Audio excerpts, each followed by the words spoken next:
जय हिंद दोस्तों, मैं अनुराग स्वागत करता हूं विद्याग्राम स्टेट एग्जाम में। कैसे है भाई बताओ। उम्मीद करते हैं एकदम जबरदस्त जिंदाबाद तरीके से पढ़ाई कर रहे होंगे और जीवन का आनंद ले रहे होंगे। हम लोग भाई साहब आप क्या करने वाले हैं, तो हम लोग करेंगे एसएससी जीडी के टॉप 50 सवाल का पार्ट नंबर 2। यानी पार्ट नंबर 1 बहुत अच्छे से कर दिया है। हर जगह पर मैसेज आ रहा था इंस्टाग्राम पर, भैया पार्ट नंबर 2 लेके आ जाइए, भैया पार्ट नंबर 2 लेके आ जाइए। तो आप सभी के भारी डिमांड पे हमने पार्ट नंबर 2 लेके आ गए हैं और बहुत अच्छे से बहुत प्यार तरीका से हम यहाँ पे 50 क्वेश्चन का सोल्यूशन करने वाले हैं। बताइए कितने लोग रेडी हैं? एकदम कॉपी कलम लेकर बैठना है। अच्छे अच्छे क्वेश्चन आएंगे, बढ़िया से जैसे क्वेश्चन आएंगे वीडियो को पॉज करना है, खुद से सोल्यूशन करना है, उसके बाद से भैया का सोल्यूशन देखना है। एकदम धुआं धुआं कर देंगे भाई साहब। जैसे यूपी पुलिस कांस्टेबल में हमने पूरा एकदम परचम लहराया था, वैसे ही जीडी में एकदम धुआं धुआं कर देंगे। एकदम शुरू से लेकर लास्ट तक बने रहिए। देखिए भाई साहब, अगर मैथ्स आपका अच्छा नहीं होगा तो फिर बताइए। अभी तो जीडी में हमारी क्लास होने वाली है, क्लास भी लेंगे, फिर बताएंगे कि कैसे प्रैक्टिस किया जाता है। अभी तो यहाँ पे जो बेस्ट क्वेश्चन है, यानी ये बोल सकते हो टॉप क्वेश्चन है, उसको करते हैं। टॉप क्वेश्चन मतलब यानी जो क्वेश्चन थोड़ा लैंग्वेज बेस में अच्छा है, थोड़ा कैलकुलेटिव है, थोड़ा मतलब घुमा पाएगा, नहीं होता कि मतलब इसमें लगता है कि कंफ्यूजन वाला है, यार क्या कहना चाह रहा है, वैसे क्वेश्चन है इसमें। और ऐसे भी क्वेश्चन है जो हर मतलब समझिए हर शिफ्ट यानी 60 शिफ्ट में आपका एग्जाम हुआ है, तो जो हर शिफ्ट में रिपीटेड क्वेश्चन है, सिर्फ डाटा चेंज करके क्वेश्चन है, वैसे क्वेश्चन में उठाया हूं और अच्छे से करेंगे। ठीक है, चैनल पर नया है तो चैनल को क्या करना है, सब्सक्राइब करना है, वीडियो को हर जगह पर शेयर करना है। आइए शुरू करते हैं और पहला क्वेश्चन आपके स्क्रीन पर ये रहा। टोटल 7 करोड़ का सवाल और बनाइए। पहला क्वेश्चन क्या कहता है, पढ़िए। कह रहा हमसे एक छात्र ने 2 परीक्षाएं दी हैं। पहली परीक्षा में उसे 600 में से 380 मिले हैं। बोलोगे भैया 600 अंक का परीक्षा था जिसमें 380 मिल गया है। यदि उसे कुल मिलाकर 60% अंक मिले तो दूसरी परीक्षा में 200 में से उसे कितना प्रतिशत अंक मिले। यानी 2 परीक्षा हुआ है। पहला परीक्षा कितना का था, तो बोलोगे भैया 600 नंबर का था। दूसरा कितने का था, तो 200 नंबर का था। तो हमसे ये पूछा है क्या, मान लीजिए टोटल का कितना परसेंट मिला है, 60%, और 600 का हमारे पास ऑलरेडी 380 मिल गया है। तो बोलोगे भैया 60% मिला है, तो बाकी जो बचा है वो 200 का कितना परसेंट है, हमसे ये बता दीजिए। यही क्वेश्चन में पूछा है। तो हम बोलेंगे पहले 600 और 200 800। अगर उसको पास करना है तो क्या करना पड़ेगा, तो बोलोगे भाई 60% मिला है, दोनों दोनों एग्जाम मिलाकर 60% मिला है, यानी दोनों पेपर 800 नंबर का था। 800 का अगर 60% उसको मिला है तो बोलोगे भी 60 बटे में 100 लिखेंगे, डबल जीरो से डबल जीरो खत्म। 8 छक्के 48 यानी 480 नंबर मिला है, जिसमें से पहला पेपर में से 380 मिल गया है।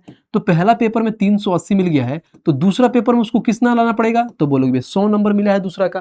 तो यही पूछा है कि जो 200 नंबर का पेपर था उसमें 100 नंबर मिला है, तो 200 का 100 कितना परसेंट है, हमसे ये बता दीजिए। बोलोगे सिंपल सवाल, आसान सवाल। यानी जो 100 है ना, ये 200 का कितना परसेंट है, तो 200 और इंटू में 100% कर दो, बस बात खत्म। बोलोगे भैया यहाँ से देखो डबल जीरो से डबल जीरो खत्म, 2 इसको काट देगा 50 बार में, यानी 50% होगा, और 50% ऑप्शन नंबर कहाँ है, तो सी है, खत्म। सी फॉर कहो ना प्यार है। ठीक है, प्यार है, बिल्कुल है। कितना बढ़िया से बना दिए, कोई सवाल में दिक्कत कोई परेशानी, कलम उठाने की भी जरूरत नहीं था, बट मैं पढ़ा रहा हूं इसीलिए एक एक स्टेप लिख दिया, नहीं तो बहुत ही आसान सवाल था। बच्चे इनको मालूम नहीं कैसा लग रहा था कि लैंग्वेज में हेरफेर है, कुछ नहीं है। आइए क्वेश्चन नंबर दूसरा देखते हैं और दूसरा को पढ़ते हैं। क्या कह रहा है, कह रहा है हमसे एक छात्र को 50 अंक प्रत्येक वाले 3 विषयों में कुल 80%, यानी प्रत्येक विषय में कुल 80% अंक प्राप्त हुए। यानी बोलोगे भैया एक विषय है जो 50 मार्क का है, तो टोटल 3 विषय की बात किया गया है, तो टोटल कितना मार्क्स हो गए, तो बोलोगे 50 इंटू 3 यानी 150 मार्क्स हो गया। 150 में से उसको कितना मिला है, तो बोलोगे 80% मिला है, तो 80 बटे में 100 कर दिया। बहुत अच्छा, अब आगे पढ़िए। फिर उन्होंने ये बोला एक एक चीज को एकदम प्यार से पढ़ो, मध्यम मध्यम तरीके से, जैसे प्यार से उनसे बात करते हो। थोड़ा सा रूड बोलते हो भाई से गुस्सा हो जाती होंगी, इसीलिए मामला सही नहीं हो पाता था। ऐसे ही अगर बढ़िया से नहीं पढ़ोगे तो समझ में नहीं आएगा, तो प्यार से पढ़ो। फिर बोला है उसने विषय 1 में अपने कुल प्राप्त अंकों के 40% अंक प्राप्त किए, यानी जितना टोटल इतना प्राप्त किए हैं ना, उसमें से क्या कह रहा है 40% अंक प्राप्त किए सिर्फ एक विषय में। तो हमसे सिर्फ यही पूछ दिया है कि विषय के 1 में उसको कितने अंक प्राप्त हुए, हमसे ये बताइए। सिर्फ भाई साहब एक विषय का पूछा, वहीं पूछ दे तो और आसान हो गया हमारे लिए। इसको लोग मालूम नहीं कैसे बनाते हैं, एक्स एक्स मान के बनाते हैं। भाई साहब एक्स का जमाना गया, देखो कैसे बनाते हैं। अब 150 का 80% यहाँ पे हो गया, और एक विषय में सिर्फ 40% मिला है, तो 40 बटे में 100 कर दो, यही इसी का मान पूछा है, तो निकाल दो ना, हमारा आंसर निकल के आ जाएगा, बस बात खत्म। बोलोगे भैया यहाँ पे काटाकूटी कर देंगे, तो डबल जीरो से क्या होगा, डबल जीरो से डबल जीरो खत्म। यहां से देखिए, अगर मैं इसको 1 जीरो से 1 जीरो ये भी खा जाएगा, 5 से काटूंगा 3 बार में, 5 से काट लूंगा 2 बार में, 2 इसको 2 बार में खत्म। 8 दूना 16 में 3 से गुणा करोगे तो बोलोगे पहला विषय में उसको 48 नंबर मिलेगा, और यही हमारा आंसर होगा ऑप्शन नंबर बी, खत्म। बी फॉर भोलू बाबा। समझ में आया, कितना बढ़िया तरीके से बना दिया। आइए नेक्स्ट बोलते हैं क्वेश्चन नंबर तीसरा देखते हैं और तीसरा को पढ़ते हैं। क्या कह रहा है, कह रहा हमसे P को Q से 20% कम अंक मिले, R को Q से 50% कम अंक मिले, बहुत अच्छा। यदि PQ तथा PR है, PR तथा Q के अंकों का योग हमारे पास कितना है, तो बोलोगे भैया 2300 है इनका अंकों का योग। तो हमसे पूछा है Q तथा R के अंतर के बीच का अंतर बता दीजिए कि अंतर क्या है। बहुत अच्छा, बहुत प्यारा। बोलोगे भैया 3 लोग की जिक्र किया गया है, एक P हो गए, एक Q हो गए, एक R हो गए। अब जैसे जैसे बोला है ना वैसे वैसे लिख दीजिए। P को Q से 20% कम अंक मिले हैं। P को किससे मिला है, Q से। अगर मान लो मैं Q को 100 मानता हूं ना, तो इससे कितना 20% कम मिले हैं। 20% कम मिला है तो इसको कितना मिलेगा, 80 मिलेगा। जो क्वेश्चन में बोला है हमने लिख लिया अच्छी तरीके से, बहुत अच्छा। फिर आगे वाला लाइन पढ़ोगे तो क्या बोला है, देखिए क्या बोला है। हमसे ये बोला है, यहाँ पे देखिए, आर को क्यू से 50% कम अंक मिला है। आर है ना जो, क्यू से 50% कम मिला है, तो क्यू को कितना 100, इसका 50% कम मिला है। यहाँ पे आर को 50% कम मिला है तो इसको 50 मिलेगा। ये ऊपर वाला राम कथा लिखने की जरूरत होता नहीं है, बट फिर भी मैंने लिख लिया। अब हम तो यहाँ पर रेशियो निकाले हैं, तो बोलोगे भैया रेशियो निकाले तो इसको काटाकुटी कर लो। अगर जो कट रहा है, जो कट रहा है, तो 0 से 0 खत्म, 0 से 0 खत्म। सबका योग यहाँ पे वैल्यू में कितना दिया है, तो बोलोगे भैया 2300 दिया है। यूनिट में कितना दिया है, तो 5 और 10 15 और 8 कितना 23 है, यानी 23 यूनिट का मान 2300 है। तो हमसे क्वेश्चन में पूछा है क्या, तो Q और R के अंतर बता दीजिए। Q और R का अंतर यानी Q और R का अंतर यानी 5 का मान बता दीजिए। खत्म, यही सवाल था। 23 से एक बार में खत्म, ऊपर आ जाएगा डबल जीरो, तो 100 में 5 से गुणा करोगे तो 500 हो जाएगा, और 500 कहाँ है, तो ऑप्शन हमारी ये है भाई। कितना सिंपल, कितना आसान, कितना प्यारा तरीका से आ गया, बताइए। कोई दिक्कत, कोई कष्ट बिल्कुल नहीं। आ जाइए क्वेश्चन नंबर 4 नंबर देखते हो। 4 को पढ़ते हैं, हमारा क्या कह रहा है, पढ़िए। कह रहा है एक व्यक्ति अपनी धनराशि का 20% खर्च करता है। बहुत बढ़िया, बहुत समझदार आदमी है बेचारा, 20% खर्च करता है। बची हुई धनराशि का 70% बैंक में जमा कर देता है।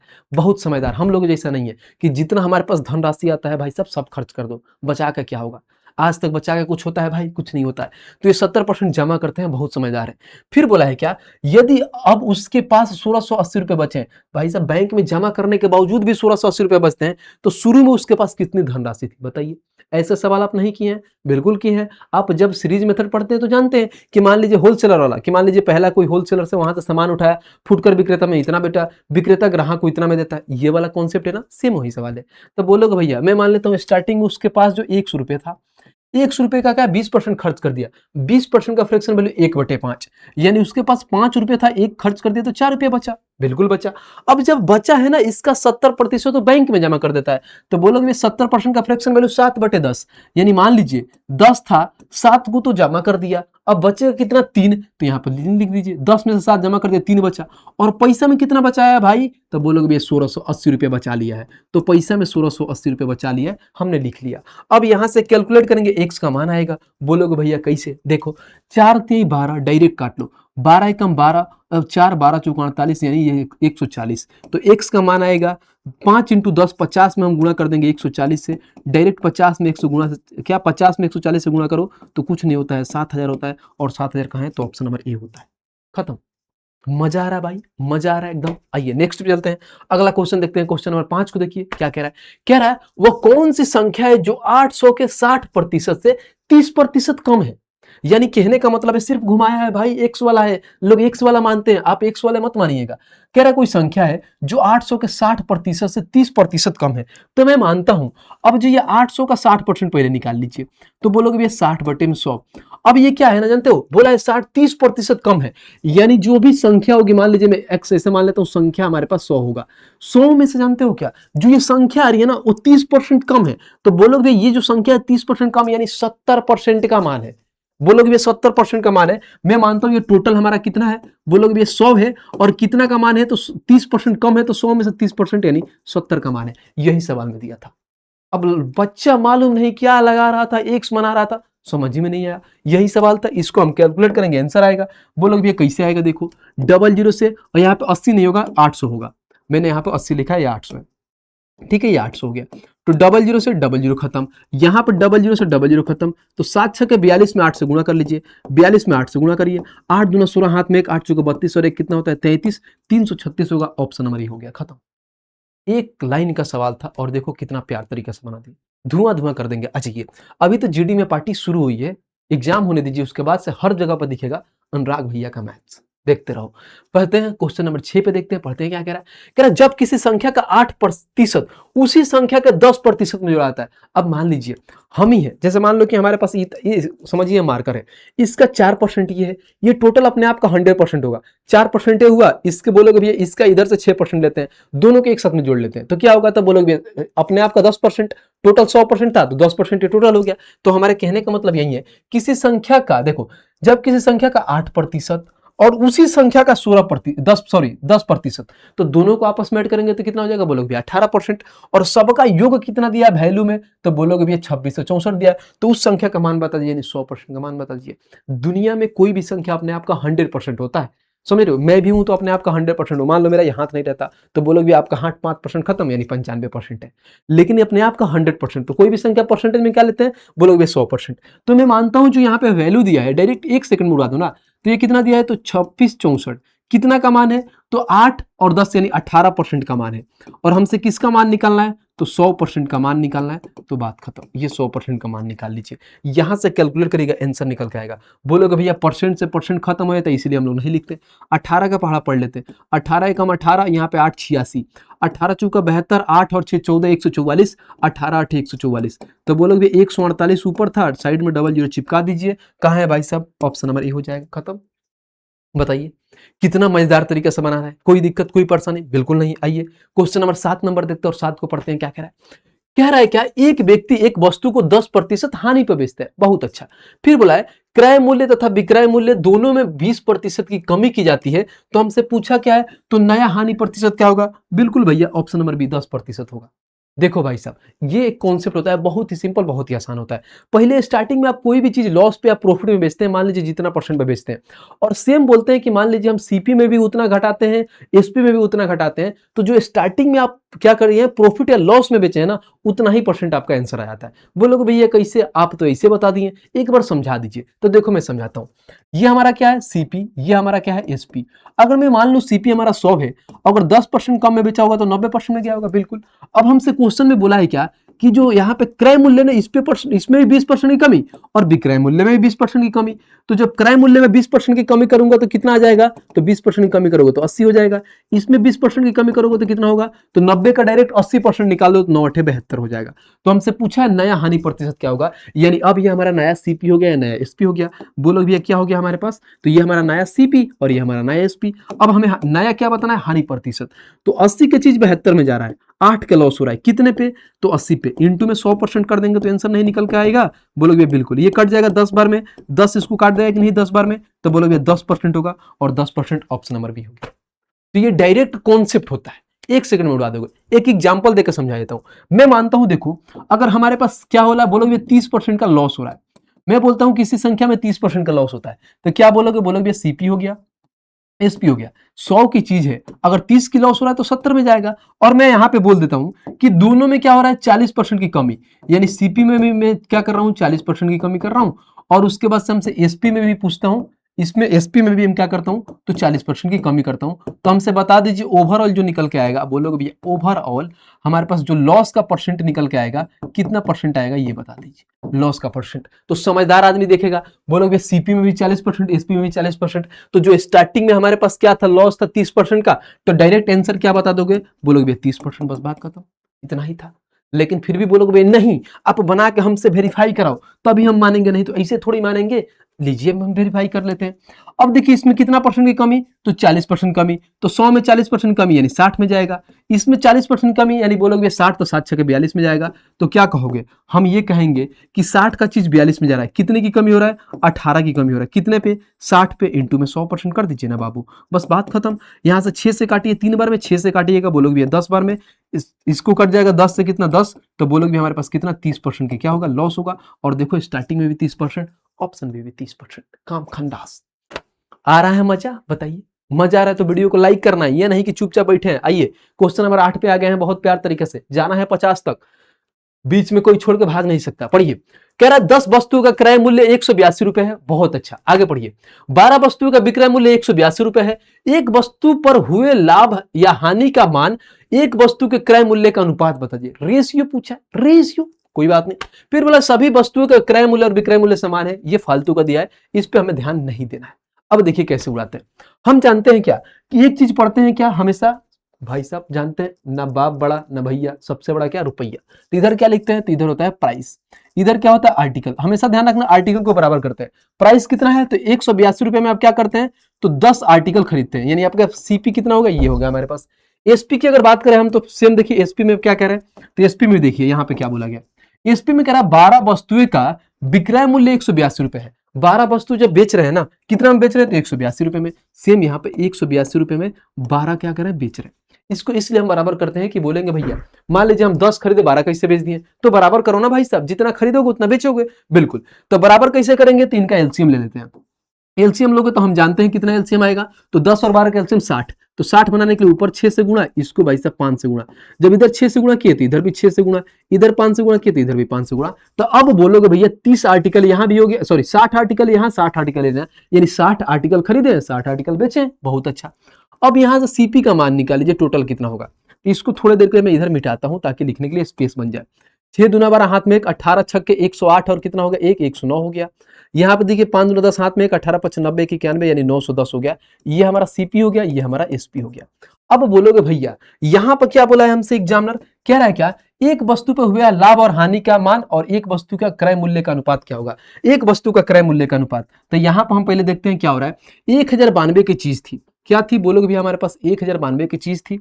उसके बाद से आपने कितना में बेचा है, तो 910 में, तो क्या हो रहा है, तो लॉस हो रहा है। तो यहाँ पे एक लॉस का रेशियो ले लीजिए, यहाँ पे एक सीपी का ले लीजिए। कितना का लॉस हो रहा है, तो बोलोगे भैया इसमें हम मान लो 90 ऐड कर देंगे तो 1000 हो जाएगा। 92 और 90 कितना होता है, तो 9 9 18 180, 182 का लॉस हो रहा है।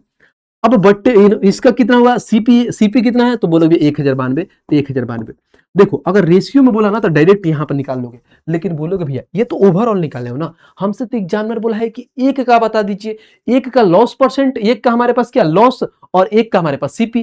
तो एक निकालने के लिए क्या करेंगे, बोलोगे आर्टिकल कितना है, तो 60, तो डिवाइड बाई 60 कर दीजिए। इसको भी डिवाइड बाई 60 करिएगा तो एक का मान निकल के आ जाएगा। लेकिन भाई सब रेशियो में होता क्या है, ये 60 आपस में कट जाते हैं, इसलिए हम 60 नहीं लिखे, बट कोई दिक्कत नहीं, इसको काट लीजिए। ये क्या होता है, आपस में कट जाते हैं, क्योंकि रेशियो ही तो निकालना है। जब रेशियो निकालना है तो इनको कट कर लीजिए।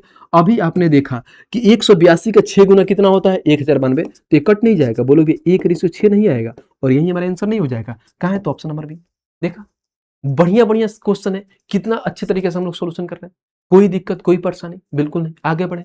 बोलिए, आपकी इजाजत है तो आगे बढ़ते हैं। आइए क्वेश्चन नंबर 9 नंबर देखते हैं, पढ़ते हैं क्या कह रहा है। कह रहा है जब कोई वस्तु 20% की छूट पर बेची जाती है तो 25% का लाभ होता है। बहुत अच्छा। अगर उस वस्तु का अंकित मूल्य हमारे पास दे रखा है 1000 रुपए, तो बोला है वस्तु का क्रय मूल्य, लो भाई साहब डायरेक्ट फॉर्मूला पे एमपी अपॉन में सीपी। एमपी अपॉन में सीपी क्या होता है, तो एमपी अपॉन में सीपी 100 प्लस माइनस प्रॉफिट बटे में लॉस परसेंटेज बटे में 100 माइनस डिस्काउंट। बोलोगे भैया कैसे, एमपी का मान यहाँ पे 1000 दे दिया है तो 1000 लिख लीजिए। हमारे पास सीपी निकालना है तो सीपी यहाँ पे क्या होता है 100 प्लस माइनस प्रॉफिट या लॉस परसेंट। तो यहाँ पे ऑलरेडी दे दिया है कि हमें 25% का क्या हो रहा है, प्रॉफिट हो रहा है। तो 100 में 25 ऐड करोगे तो कितना हो जाएगा, 125 हो जाएगा। और नीचे क्या होता है, तो यहाँ पर देखो भाई साहब वस्तु 20% का छूट मिल रहा है, यानी डिस्काउंट। तो 100 में 20 कम करोगे तो ये 80 का मान हो गया। बस इसी को कैलकुलेट करो, आंसर आ जाएगा। बोलो भी 125 का 8 गुना होता है कितना, 1000। 80 में 8 से गुणा करोगे तो सीपी कितना आएगा, 8 8 64, 640 रुपया सीपी हो जाएगा। कहाँ है भाई, तो ऑप्शन नंबर बी। ये तो बहुत ही लल्लू सा सवाल था, इसको हम टॉप क्वेश्चन में नहीं बोल सकते, बट ये बोल सकते हैं रिपीटेड ज्यादा था, इसलिए मैं इसको रख लिया था, क्योंकि ऐसे शिफ्ट में बहुत सारे क्वेश्चन आए थे डायरेक्ट एमपी अपॉन सीपी के फॉर्मूला पे। आइए क्वेश्चन नंबर 10 नंबर देखते हैं और 10 को पढ़ते हैं क्या कह रहा है।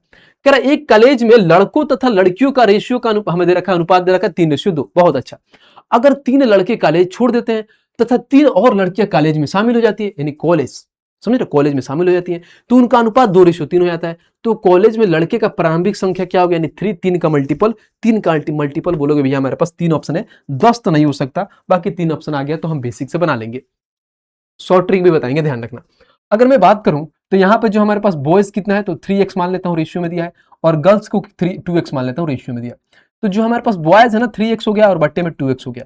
अब बोला क्या है, देखिए ये वाला पढ़िए, ये वाला लाइन पढ़िए। कह रहा है कि अगर 3 लड़के कॉलेज छोड़ देते हैं, यानी भाई साहब छोड़ रहे हैं, तथा 3 और लड़कियां कॉलेज में शामिल हो जाती हैं। बच्चे ऐसे भी फर्स्ट बस 1 साल पढ़ते हैं भाई साहब, 3 साल की कॉलेज होता है, 1 साल पढ़ते हैं, बहुत बढ़िया आराम से इधर उधर घूमते हैं, उसके बाद से कॉलेज छोड़ देते हैं। लेकिन लड़कियां एक बार ज्वाइन होती है तो पूरा 3 साल कंप्लीट करती है सब।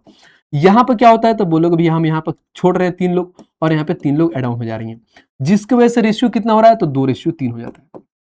कैलकुलेट कर लीजिए। अब जब कैलकुलेट करेगा तो x का मान निकल के आएगा। बोलोगे 3 तरीका 9 हो जाएगा और माइनस का 9 हो जाएगा, यहाँ पे 4x हो जाएगा, प्लस का 6 हो जाएगा। अब 9x से इधर खींच के लाओ 4x से, तो कितना हो जाएगा बोलोगे 5x हो जाएगा, और बराबर में इधर माइनस का 9x, उधर का प्लस है तो माइनस जाके प्लस हो जाएगा, 15 हो जाएगा। तो जो x का मान निकल के आएगा कितना निकल के आएगा, 3 आएगा। हमसे पूछा क्या है, तो देखिए कह रहा है कि हमारे पास प्रारंभिक संख्या बता दीजिए, वो भी क्या, कॉलेज में लड़कों की प्रारंभिक संख्या क्या बताना है, तो लड़कों की प्रारंभिक संख्या, यानी आप डायरेक्ट बोलोगे भैया हमारा इसका मान पूछा है, यानी 3x का मान पूछा है, तो 3 में 3 से गुणा करेंगे तो 9 निकल के आ जाएगा, और 9 कहाँ है, तो ऑप्शन नंबर ए हो जाएगा, खत्म। ये एक तरीका है बनाने का। बाकी बोलोगे भैया बाई ऑप्शन इसको बना सकते हैं, कैसे बना सकते हैं मैं समझाता हूं। अगर मान लो आप ऐसे नहीं बनाते, मैं दोनों तरीके आपको यहाँ पे क्या सॉल्व करते हुए चलूंगा। मैं यहाँ पे देखता हूं कि डायरेक्ट क्या करता हूं, इसको मिटाता हूं सब कुछ, समझ लो। हमारे पास कितने हैं, बॉयज कितने हैं, तो बोलोगे यहाँ पर अगर मैं बॉयज और गर्ल की बात करूं, यानी बॉयज और गर्ल की, तो 3:9 है। अगर मान लो यहाँ पे मैं पहला ऑप्शन उठाता हूँ कि स्टार्टिंग में 9 बच्चे होंगे हमारे, समझिए स्टार्टिंग में 9 लड़के होंगे, तो ऐसा बोलोगे भैया अगर मान लीजिए 3 का, यहाँ पर 2 है, माफ करना, 3:2 है, यहाँ पर 3:2 है, तो 3 का मान कितना है, तो बोलोगे 9। अगर 3 का मान 9 है तो 2 का मान कितना हो जाएगा, तो बोलोगे 2 का मान 6 हो जाएगा, क्योंकि 3 अपने आप का 3 गुना है, तो 2 भी अपने आप का कितना हो जाएगा, 3 गुना। तो अब हमारे पास गर्ल्स कितनी हो जाएगी, 6 हो जाएगी, बॉयज कितना हो जाएगा, 9। लेकिन बोला क्या है, अगर 3 लड़के कॉलेज छोड़ देते हैं तो हम क्या करते हैं, इसमें से 3 माइनस करते हैं, तो 9 में से 3 माइनस कर देते हैं, और 3 लड़कियां आ जाती हैं तो +3 कर दीजिए। तो ये कितना हो जाएगा, बोलो भैया 9 में से 3 घटेगा 6 हो जाएगा, और 6 में से 3 ऐड करेंगे तो 9 हो जाएगा। लेकिन भाई साहब जब छोड़ने के बाद रेशियो कितना होना चाहिए, 2:3। यहाँ पे 2:3 बनता है, बोलो बिल्कुल बनता है। इसको काटो, 3 से 3 दूना 6, 3 3 9, 2:3 बचा, तो ऑप्शन नंबर ए ही हो गया सेटिस्फाइड, बाकी चेक करने की जरूरत नहीं था। तो ऐसे भी सोच सकते थे, न कि भाई साहब पूरा ऐसे बना सकते। बाकी ये भी बहुत सिंपल तरीका था, तो ऐसे भी जा सकते थे, बाकी ये भी एक तरीका था। तो एक क्वेश्चन को बनाने के कई सारे तरीके होते हैं, बट ये होता है कि एग्जाम में सबसे पहले कौन सा तरीका क्लिक होता है वो उसके लिए बेस्ट होता है। आइए क्वेश्चन नंबर 11 नंबर देखते हैं, 11 को पढ़ते हैं क्या कह रहा है। रोहन के पास 2 रुपए और 5 रुपए के नोट क्रमशः 7 और 5 के अनुपात में है। फिर बोला है क्या, 5 रुपए के नोटों के कुल मौद्रिक मूल्य यानी प्राइस में कितना है, तो 575 रुपए है। तो 2 रुपए और 5 रुपए के कुल सिक्कों की कितने नोट है, यहां पर बोला है, पढ़िए, 2 रुपए तथा 5 रुपए के कुल कितने नोट है, कुल कितने नोट यानी 7 और 5 नोट, यानी 12 का मल्टीपल होगा, 12 दूना 24, 12 × 36 ये हो सकता है, 12 दूना 24 और 4 ये हो सकता, नहीं सकता, 44 नहीं कटेगा, 12 दूना 24 ये भी कट सकता है, 12 दूना 24 ये भी कर सकता है, तो बेसिक से ही जाना पड़ेगा। बोलोगे भैया हमारे पास जो पैसा है, रुपया कितना है, तो यहां पर बोलोगे जो रुपया हमारे पास दिया है, ये देखिए कितना है, 2 रुपये है, और उसके बाद से 5 रुपए है। और जो क्वांटिटी जिसको हम नंबर बोल सकते हैं कि क्वांटिटी क्या है, इनके पास नंबर कितना है, तो बोलोगे 7:5 है। और लास्ट में जो हमारे पास आके इनका टोटल रुपया आ जाता है, इसको टोटल अमाउंट भी बोल सकते हो, टीए मान लेता हूं, टोटल अमाउंट यानी पैसा कितना आएगा, तो मैं यहां बोलूंगा कितना, 7 दूना 14 आ जाएगा, और यहाँ पे 50 25 आ जाएगा। ठीक है भाई, तो हमसे पूछा है क्या, 5 रुपए के कुल नोटों की संख्या, यानी देखो ये वाला लाइन पढ़िए, ये बढ़िया लाइन है, बोला है 5 रुपए के नोटों का कुल मौद्रिक मूल्य यानी प्राइस वाला कितना है, यानी यहाँ 25 यूनिट है, यहाँ पर 575 है। तो डायरेक्ट बोलोगे भैया जो 575 है कितने का मान है, तो 25 यूनिट का मान है। हमसे पूछा क्या है, 2 और 5 रुपए के कुल कितने नोट है, हमसे ये बता दीजिए कुल कितने नोट है। पैसा पूछता तो बोलोगे भैया ऊपर का लेते, कुल कितने नोट है, क्वांटिटी की बात बोले तो 7 और 5, 12 का मान पूछा है, तो 12 से गुणा कर दीजिए, इसलिए मैं 12 का मल्टीपल देख रहा था। कैलकुलेट करिए, आंसर निकल के आ जाएगा। कैसे आएगा, 25 का पढ़ा पड़िए, 25 दूना 50, 75, 25 3 75, 12 3 36 के 6 हाथ में 3, 12 दूना 24, और 3 कितना होता है, तो 27, 276, और ऑप्शन नंबर ये हो गया, खत्म। Tata bye bye finish. तो सिंपल सवाल, रेशियो का सिक्के वाला सवाल था, अच्छे से हमने कर लिया। आइए 12 नंबर पे चलते हैं। क्या क्या, एक व्यक्ति के व्यय तथा बचत का अनुपात कितना है, 7:2 है। उनकी बचत देखो, उसकी बचत उसकी आय के 1/3 हिस्से से बढ़ जाती है, बहुत अच्छा, तथा आय वही रहता है, उसके व्यय तथा बचत का अनुपात क्या होगा। बढ़िया सवाल है, घुमाया है, बाकी कोई दिक्कत नहीं, बहुत प्यार से बना लेंगे। अब बोलोगे भैया एक चीज इन्होंने दे रखा है, एक व्यक्ति का व्यय भी दे रखा है, बचत भी दे रखा है, कितना, तो 7:2 दे रखा है। हम बचपन से पढ़ते आ रहे हैं, क्या पढ़ते आ रहे हैं, बोलोगे इनकम बराबर में क्या होता है, एक्सपेंडिचर प्लस में सेविंग। यानी यहां पर लिखोगे ये हमारा इनकम हो गया, उसका सी एक्सपेंडिचर हो गया, ये सेविंग हो गया। तो क्या बोलोगे, कभी भी अगर आय निकलना होता तो क्या करते हैं, खर्च में हम सेविंग को ऐड करते हैं, तो हमारे पास इनकम आ जाता है। बिल्कुल, अब देखिए जैसे जैसे वो मान दिया वैसे समझ लिए, एक्सपेंडिचर व्यय कितना दिया है, तो 7 दिया है, बचत कितना दिया है, सेविंग यानी 2 दिया है। तो अब क्या करोगे, बोलोगे भी हमारे पास इनकम कैसे आएगा, एक्सपेंडिचर में सेविंग ऐड करेंगे, इनकम यानी 7 में 2 9 ऐड करोगे तो 9 हमारा इनकम आ जाएगा। बहुत अच्छा। अब आगे वाला लाइन पढ़िए जो इन्होंने घुमाया है, बिल्कुल पढ़ेंगे। उसकी बचत यानी सेविंग उसकी इनकम के 1/3 हिस्से से बढ़ जाती है। यानी जो उसका बचत है उसके आय का 1/3 हिस्से से बढ़ जाती है। अब उसका आय कितना है, बोलोगे भैया 9, 9 का 1/3 कितना होता है, तो बोलोगे भैया 3 होता है, तो 3 बढ़ जाता है। पहले कितना था 2, 2 में 3 बढ़ जाएगा, तो अब हमारे बचत कितना हो गया, 5 हो गया। समझ में आ गया, ये वाला लाइन था, बहुत सिंपल सा लाइन था। अब बोला है तथा जो आय है ना भाई, जो तथा आय यानी इनकम हमारा वही रहता है, इनकम सेम रहता है। इनकम हमारे पास यहाँ पर 9 है ना, तो हमारे पास यहाँ भी इनकम 9 ही रहता है जो इन्होंने बोला है। अब देखो 9 रुपए आपके पास था, 5 रुपए आपने बचा लिया, तो कितना रुपया खर्च किया, बोलो भाई 4 रुपए का हमने टॉफी खरीद लिया, यानी आपने 4 रुपए यहाँ पे खर्च कर दिया। तो हमसे क्वेश्चन में क्या पूछा है, पढ़िए। उसके व्यय यानी बोलो भी एक्सपेंडिचर तथा सेविंग का नया अनुपात बता दीजिए। तो व्यय कितना है, तो 4 था, और सेविंग कितना है, तो 5 था, तो 4:5 हो जाएगा। 4:5 ऑप्शन नंबर ए हो जाएगा। खत्म, टाटा बाय बाय, फिनिश्ड। कोई दिक्कत कोई परेशानी बिल्कुल नहीं। आइए नेक्स्ट बढ़ते हैं, अगला क्वेश्चन देखते हैं, क्वेश्चन नंबर 13 को पढ़ते हैं। क्या कह रहा है, कह रहा पहली संख्या के 6% तथा दूसरी संख्या के 4% का योग पहली संख्या के 2% तथा दूसरी संख्या के 5% का योग का 2 गुना है। बहुत अच्छा, बहुत बढ़िया, समझ लिए। हम कह रहा है पहली संख्या का दूसरी संख्या का अनुपात क्या होगा, रेशियो का बात पूछा, जैसे जैसे दिया है वैसे वैसे लिख लो। पहली संख्या को मैं x मान लेता हूं, बोले भैया x का 6% बना, 6% हटता है तो डबल जीरो नीचे आ जाता है, डायरेक्ट कट भी जाएगा बट लिख देता हूं, कोई दिक्कत नहीं है।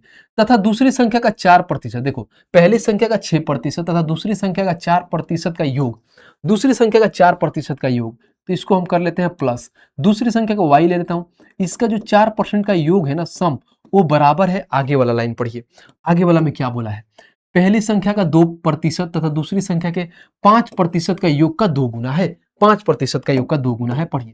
अब बोलोगे भैया पहली संख्या का 2 गुना, तो यहाँ पर कितना हो जाएगा, सॉरी पहली संख्या का 2%, तो x का हमारे पास 2% ये हो गया, फिर प्लस में, उसके बाद से यहाँ पर दूसरी संख्या का 5%, तो y का 5% यानी बोलोगे भैया 5/100, जो ये है ना, ये पहली का 2 गुना है, यहाँ पे बोला है योग का 2 गुना है, यानी ये 2 गुना है, तो बोलोगे भैया यहाँ पे हम 2 से गुना कर देंगे, बस बात खत्म।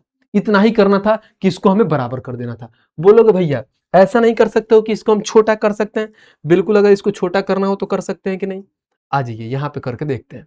ठीक है, दिख रहा होगा, यहाँ से आप समझ लेंगे, कोई दिक्कत नहीं है। ठीक है, लेकिन ये ज्यादा हम खींच दिए उधर, कोई दिक्कत नहीं, इधर इधर और इधर इधर, नहीं नहीं ठीक है, ठीक है, ठीक है, कोई दिक्कत कोई परेशानी नहीं है। यहाँ तक आ गए ताकि हम थोड़ा समझा पाए ना आपको, ये क्वेश्चन को इसलिए मैंने छोटा किया। ठीक है, अब देखिए, अब यहाँ से इसको क्या करिएगा, तो बोलोगे भी इसको हम ऐसा कर लेते हैं, और इसको जो है ना यहाँ पे इंटू में 2 कर लेंगे, बात बराबर होता है। ठीक है, ये 2 गुना है, जैसे क्वेश्चन में दिया वैसे हमने लिख लिया। तो हमसे क्वेश्चन में क्या पूछा है, पढ़िए, कह रहा है पहली संख्या तथा दूसरी संख्या का अनुपात बता दीजिए। पहली संख्या को आपने x माना था, दूसरी को y माना था, तो x और y का रेशियो बना लीजिए। इतना लिखने की नीड नहीं होता है, क्योंकि हम जानते हैं कि ये भी 100, ये भी 100, ये भी 100 आपस में कट जाता है, तो परसेंट भी कट जाएगा, क्योंकि दोनों बराबर के बगल में 2 100 है तो कट जाएगा। ऊपर क्या होगा, तो बोलोगे यहाँ पे ऊपर 6 हो जाएगा, प्लस में हमारे पास 4y बचेगा, यहाँ पे 2 से गुणा करोगे तो 2 2 4 कितना 4x हो जाएगा, फिर प्लस में 5 दूना 10y हो जाएगा, ये निकल के आ जाएगा। अब देखो यहाँ पर 6x से इधर 4x से खींच के लाओगे तो 2x हो जाएगा, इधर 10y इधर 4y इधर खींच के लेके जाओगे तो 6y हो जाएगा। तो x और y का जो रेशियो निकल के आएगा, 2 से काटोगे 3, यानी x का मान 3 आएगा, y का मान 1 आएगा, यानी 3:1 होगा, 3:1, ऑप्शन नंबर 1 खत्म। तो लल्लू से सवाल था कि नहीं, सिंपल सा सवाल था, एकदम आसान सा सवाल था। ये क्वेश्चन नंबर 14 नंबर देखते हैं, 14 को पढ़ते हैं। क्या कह रहा है, कह रहा है एक जार में 2:1 के अनुपात में 36 लीटर अल्कोहल, अम्ल और पानी का मिश्रण है। बहुत अच्छा, इसमें से हम 12 लीटर निकाल के उसकी जगह अम्ल डाल देते हैं। अब ध्यान दो, अगर मैं मानता हूं हमारे पास इसमें 3 मिश्रण है, ठीक है, 3 मिश्रण में से ऐसे क्या करते हैं हम, जब भी अगर मान लो तीनों मिक्स है, बोलोगे इसमें चीनी भी है, इसमें पानी भी है, इसमें नींबू भी है, मैं बोलता हूं एक काम करो भैया, इसमें से आप पानी निकाल लो, यानी जैसे अगर मान लो कुछ पानी नहीं, ऐसे 12 लीटर इसमें से निकालते हो, तो बोलोगे जो रेशियो में स्टार्टिंग में होंगे ना, ये बोलोगे स्टार्टिंग में जो पानी, चीनी और नींबू का रेशियो होगा ना, 12 लीटर निकालने के बाद भी रेशियो सेम होता है।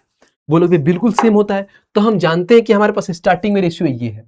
अब इसमें से हम 12 लीटर निकाल लेते हैं, इसमें से हम क्या करते हैं, तो बोलोगे 12 लीटर हम निकाल लेते हैं। अब जब 12 लीटर आप मिश्रण निकालते हैं, उसके जगह पर क्या डालते हैं, तो उसके जगह पर हम ये डाल देते हैं, अम्ल डाल देते हैं। तो बोलोगे भैया बहुत आसान है, 36 लीटर था ही मिश्रण, जिसमें से 12 लीटर आपने निकाल लिया, तो अब मिश्रण बचा कितना, देखो भाई साहब हम डायरेक्ट बना रहे हैं, एकदम बेसिक का सीन नहीं है। तो 36 लीटर था हमारे पास, इसमें से 12 लीटर निकाल दिए, अब बचेगा 24 लीटर। तो ये 24 लीटर भाई साहब किस रेशियो में बटेगा, बोलोगे भाई जो स्टार्टिंग में था, यानी 2:1 में बटेगा। 2:1:1 में बटेगा, बिल्कुल। तो बोलोगे 2 1 3 4 का मान हमारे पास 24 है, तो यहाँ पर क्या आएगा, कितने पहले क्या क्या है, तो देखो पहले हमारे पास क्या है, तो पहले अल्कोहल है, अल्कोहल को ए लिख देते हैं, यहाँ पे अम्ल को ए लिख देते हैं और W मतलब वाटर लिखते हैं।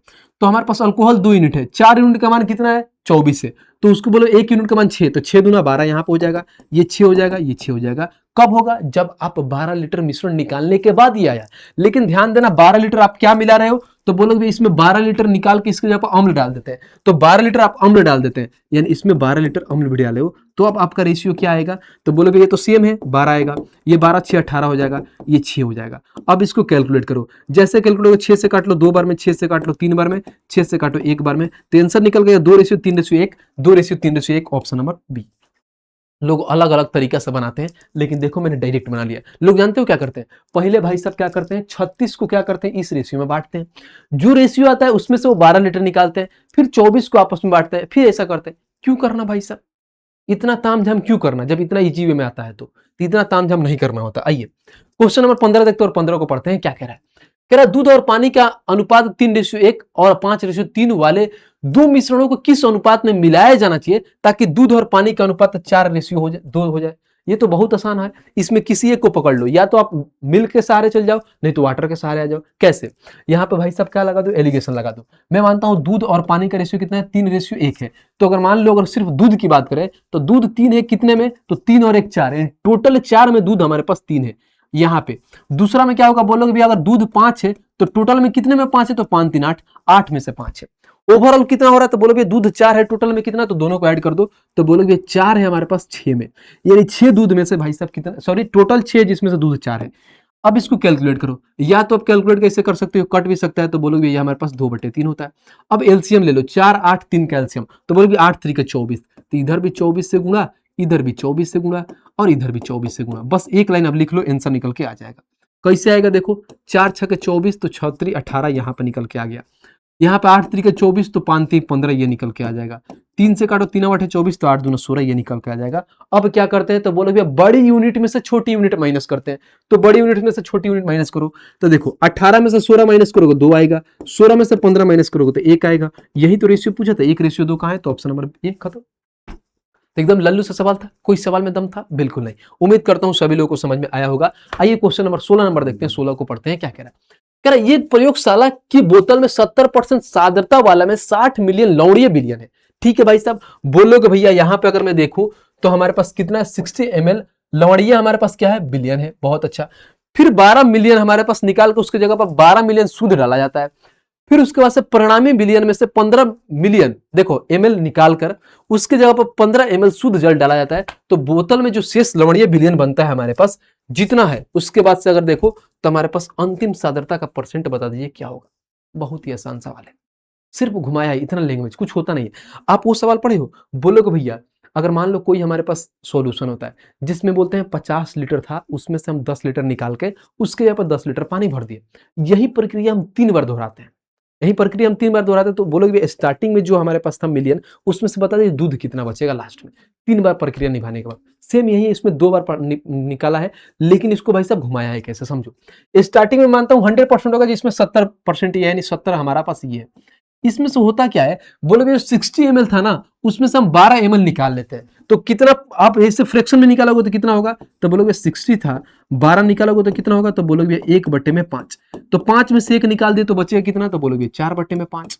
अब दूसरा केस में क्या कहता है, देखिए दूसरा केस में बोलता है फिर परिणामी विलयन में 15 विलयन निकाल के उसकी जगह पर शुद्ध जल डाल दिया जाता है। अब 15 का निकाल लीजिए, कितना था, तो हम जानते हैं भाई साहब 60 था, क्योंकि स्टार्टिंग में हमारे पास 60 ही था, तो 60 में से हम क्या करते हैं 15 निकालते हैं, फिर 15 डालते हैं, तो कितना बचेगा, तो बोलोगे 15 चौका 60, 1/4, 4 में से 1 निकाल दिए तो अब कितना बचेगा, 3 में हमारे पास कितना बच गया, तो बोलोगे भैया हमारे पास 15 चौका 60, 3/4। तो हमसे अब यही तो पूछा है, तो बोतल में शेष लवणीय विलयन का अंतिम सांद्रता क्या है बता दीजिए। अब भाई साहब ये टोटल था, हम शेष डायरेक्ट निकाल दिए, क्योंकि सिर्फ हम इसमें से 4 निकाले 3 बचा, 5 में से 1 निकाले 4 बचा। अब इसको कैलकुलेट करिए, आंसर आएगा। बोलोगे कैसे, देखो कैलकुलेट करते हैं। अगर 4 से 4 खत्म, 5 से काटोगे तो 14 5 70, 14 में 3 से गुणा करोगे तो 42% बचेगा, और 42% कहाँ है, तो ऑप्शन नंबर ए खत्म। तो कहानी दिया था इतना, लेकिन कुछ सवाल में दम था नहीं। आइए नेक्स्ट चलते हैं, अगला क्वेश्चन देखते हैं, क्वेश्चन नंबर 17 नंबर देखते हैं और 17 को पढ़ते हैं क्या कह रहा है, पढ़िए। 110 संख्याओं का औसत 70.5 है। 40 नई संख्याएं जोड़ने पर औसत कितना हो रहा है, तो 55.1 हो जाता है। तो नई जोड़ी गई संख्याओं का योग क्या है, बता दीजिए कि नई जोड़ी गई संख्याओं का योग क्या है, बोल दीजिए। बहुत सिंपल सवाल है। ऐसा देख लीजिए, मैं मानता हूं कि 110 लोग हैं हमारे पास, 110 संख्याओं का औसत कितना है, तो 70.5। इसमें से जब 40 नई जोड़े जाते हैं ना, तो कितना औसत हो जाता है, तो 55.1 हो जाता है। तो ऐसे नहीं बोल सकते 110 और 40 यानी 150 का इतना हो जाता है, जोड़ने के बाद होता है। तो 150 में से इनका मान घटा देंगे तो आंसर निकल के आएगा कि नहीं, जो नए वाले थे, बिल्कुल आएगा। बोलोगे कैसे, देखो अब मैं ऐसा करता हूं कि हमारे पास जब बचेंगे कितना, तो 40 ऐड कर दोगे तो अब 150 लोग हैं ना, इनका एवरेज कितना हो जा रहा है, तो गुणा कर दो तो 55.1 हो जाता है। इसमें से माइनस कर दो कितना, तो 110 लोगों का माइनस कर दो, जिनका एवरेज कितना है, तो 70.5 है। माइनस करोगे तो हमारे पास नई जोड़ी गई संख्याओं का योग निकल के आ जाएगा। सम कैसे निकालते हैं, तो बोलोगे नंबर में एवरेज से गुणा कर देते हैं, सम आ जाता है। अब कैलकुलेट करिए, यहां से पॉइंट हटेगा तो जीरो खा जाएगा। 15 कम 15 हाथ में 1, 15 पचे 75, 1 76 हाथ में 7, 15 पचे 75 और 7 बोलोगे भैया 8265 माइनस, यहां से क्या होगा, तो पॉइंट हटेगा जीरो खा जाएगा। 11 पचे 55 हाथ में 5, यहाँ पे सिर्फ 5 आ जाएगा, फिर 11 7 77 आ जाएगा। माइनस कर दीजिए, 5 में से 5 जीरो आ गया, 6 में से 5 गया 1 आ गया। उसके बाद से देखिए 12 में से 7 गया 5 आ गया, यहाँ पे से 7 में 7 खत्म, तो कितना बचेगा, तो 510 बचेगा, और 510 का है तो ऑप्शन नंबर बी है। तो थोड़ा सा कैलकुलेशन था, बाकी प्यार तरीके से आ गया। उम्मीद करता हूं बहुत अच्छे से समझ में आ रहा होगा। चीजें समझ में आ रही है तो वीडियो को लाइक, चैनल को सब्सक्राइब करते रहना है, ठीक है। आइए नेक्स्ट चलते हैं, क्वेश्चन नंबर हमारा 18 नंबर देखते हैं, 18 को पढ़ते हैं क्या कह रहा है। कह रहा है एक मैच में 7 खिलाड़ियों द्वारा बनाए गए रनों का औसत 50 है, यानी 7 खिलाड़ी हैं जिनका औसत ऑलरेडी दे रखा है कितना, 50 है। पहले 6 खिलाड़ियों द्वारा बनाए गए रन दिया गया है कि पहले जो 6 खिलाड़ी है ना इतना रन बनाया है। तो हमसे पूछा क्या है क्वेश्चन में, देख लीजिए कितने खिलाड़ी ने 7वें खिलाड़ी से कम रन बनाया है। तो सबसे पहले ये तो 6 खिलाड़ी का दिया है, तो पहले ये देख लो कि 7वें खिलाड़ी ने कितना बनाया है। तो कैसे निकालोगे, तो बोलोगे बहुत आसान तरीका होता है, या तो करो कि सबको ऐड कर लो, डिवाइड बाय में भाई सब टोटल नंबर है उससे कर लो, एवरेज दे ही रखा है तो वहां से 7 वाला नंबर निकल जाएगा। नहीं तो एक तरीका होता है डिविएशन, जो मैं लगाता हूं। अब मैं 6 खिलाड़ियों की बात करूं तो पहला का कितना मिला है, तो 110 मिला है। देखो डेविएशन कैसे निकाला जाता है। दूसरे को कितना मिला है, तो 40, तीसरे को 29, चौथे को 56, पांचवे को 30, छठे को 52 और सातवें को x मान लेते हैं। जैसे x मानते हैं तो अगर टोटल ओवरऑल देखें एवरेज, तो सबका कितना एवरेज है, तो बोलोगे भैया सबका एवरेज की अगर मैं बात करूं, सबका जो एवरेज की बात करोगे तो बोलोगे भैया 50 है। अब लगाओ डेविएशन, जितना ज्यादा जितना कम है सबको दो। अब देखो कितना ज्यादा है, तो बोलोगे 50 प्लस का 60 ज्यादा है। ये कितना ज्यादा है, तो इसको दूसरा कलर लेते हैं। ये कितना ज्यादा है, तो माइनस का 10 कम है। ये हमारे पास माइनस का 21 कम है, यहाँ पर प्लस का 6 ज्यादा है, यहाँ पर माइनस का 20 ज्यादा है, प्लस का 2 ज्यादा है। अब होता क्या है, जितना अगर मान लीजिए इधर प्लस में आएगा तो इधर जाकर माइनस में हो जाएगा, इसमें से घट जाएगा। अगर जितना यहाँ पे माइनस में होगा तो इधर जाकर प्लस हो जाएगा, इसमें एड ऑन हो जाएगा, क्योंकि भाई साहब तराजू को बराबर करना होता है। तो जितना इधर ज्यादा आएगा इधर कम कर देंगे, इतना जितना कम आएगा इधर ज्यादा देके बराबर कर देंगे। तो आइए अब देखिए ओवरऑल कितना, पहले प्लस वाले को ऐड कर लीजिए, तो कितना हो गया, बोलोगे 60 और 6 66, 2 68 हो गया, तो प्लस में 68 हो रहा है। और माइनस वाला का देख लेते हैं, तो देखो 21 और 10 माइनस का 31, 31 और माइनस का तो बोलोगे भैया माइनस का 51, तो माइनस का 51।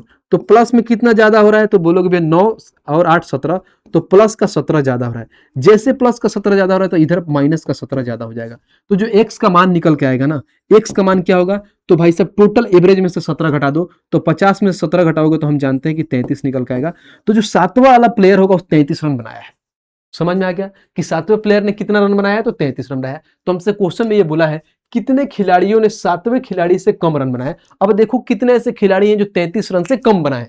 एक स्टैंडर्ड अच्छा पूछा है, कितने ऐसे खिलाड़ी है देखो। तो बोलोगे भैया अगर मान लो 33 से कम यानी 29, एगो ये बनाया है, उसके बाद से देखो ये 30 बनाया, बस 2 ऐसे खिलाड़ी हैं जो क्या बनाए हैं, 33 रन से कम बनाए। तो जो आंसर हमारा निकल के आएगा, तो बोलोगे आंसर हमारे पास 2 आएगा, और 2 कहां है, तो ऑप्शन नंबर डी है।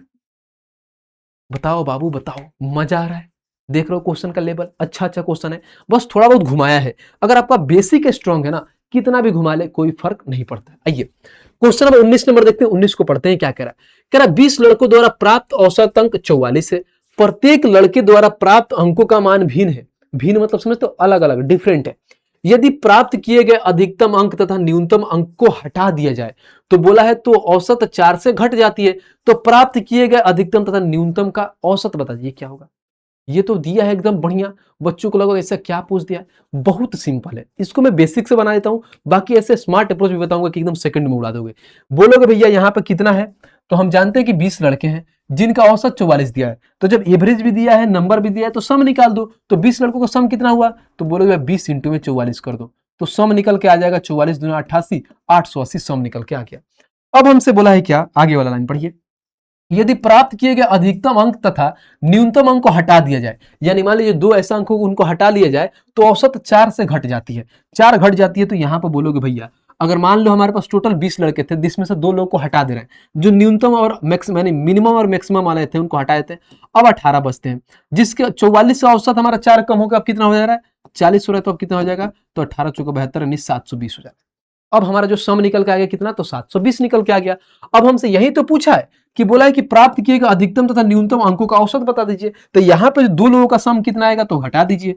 तो देखिए 880 में से ये 0, ये 6 हो जाएगा, 160, यानी 2 लोगों का सम आ गया। जब सम आ गया तो एवरेज कैसे निकालोगे, तो बोलोगे 160 डिवाइड बाई 2 करेंगे ना, तो हमको पता चल जाएगा कि जो प्रत्येक का एवरेज कितना था, 80 था। 80 कहाँ है, तो ऑप्शन नंबर ए था।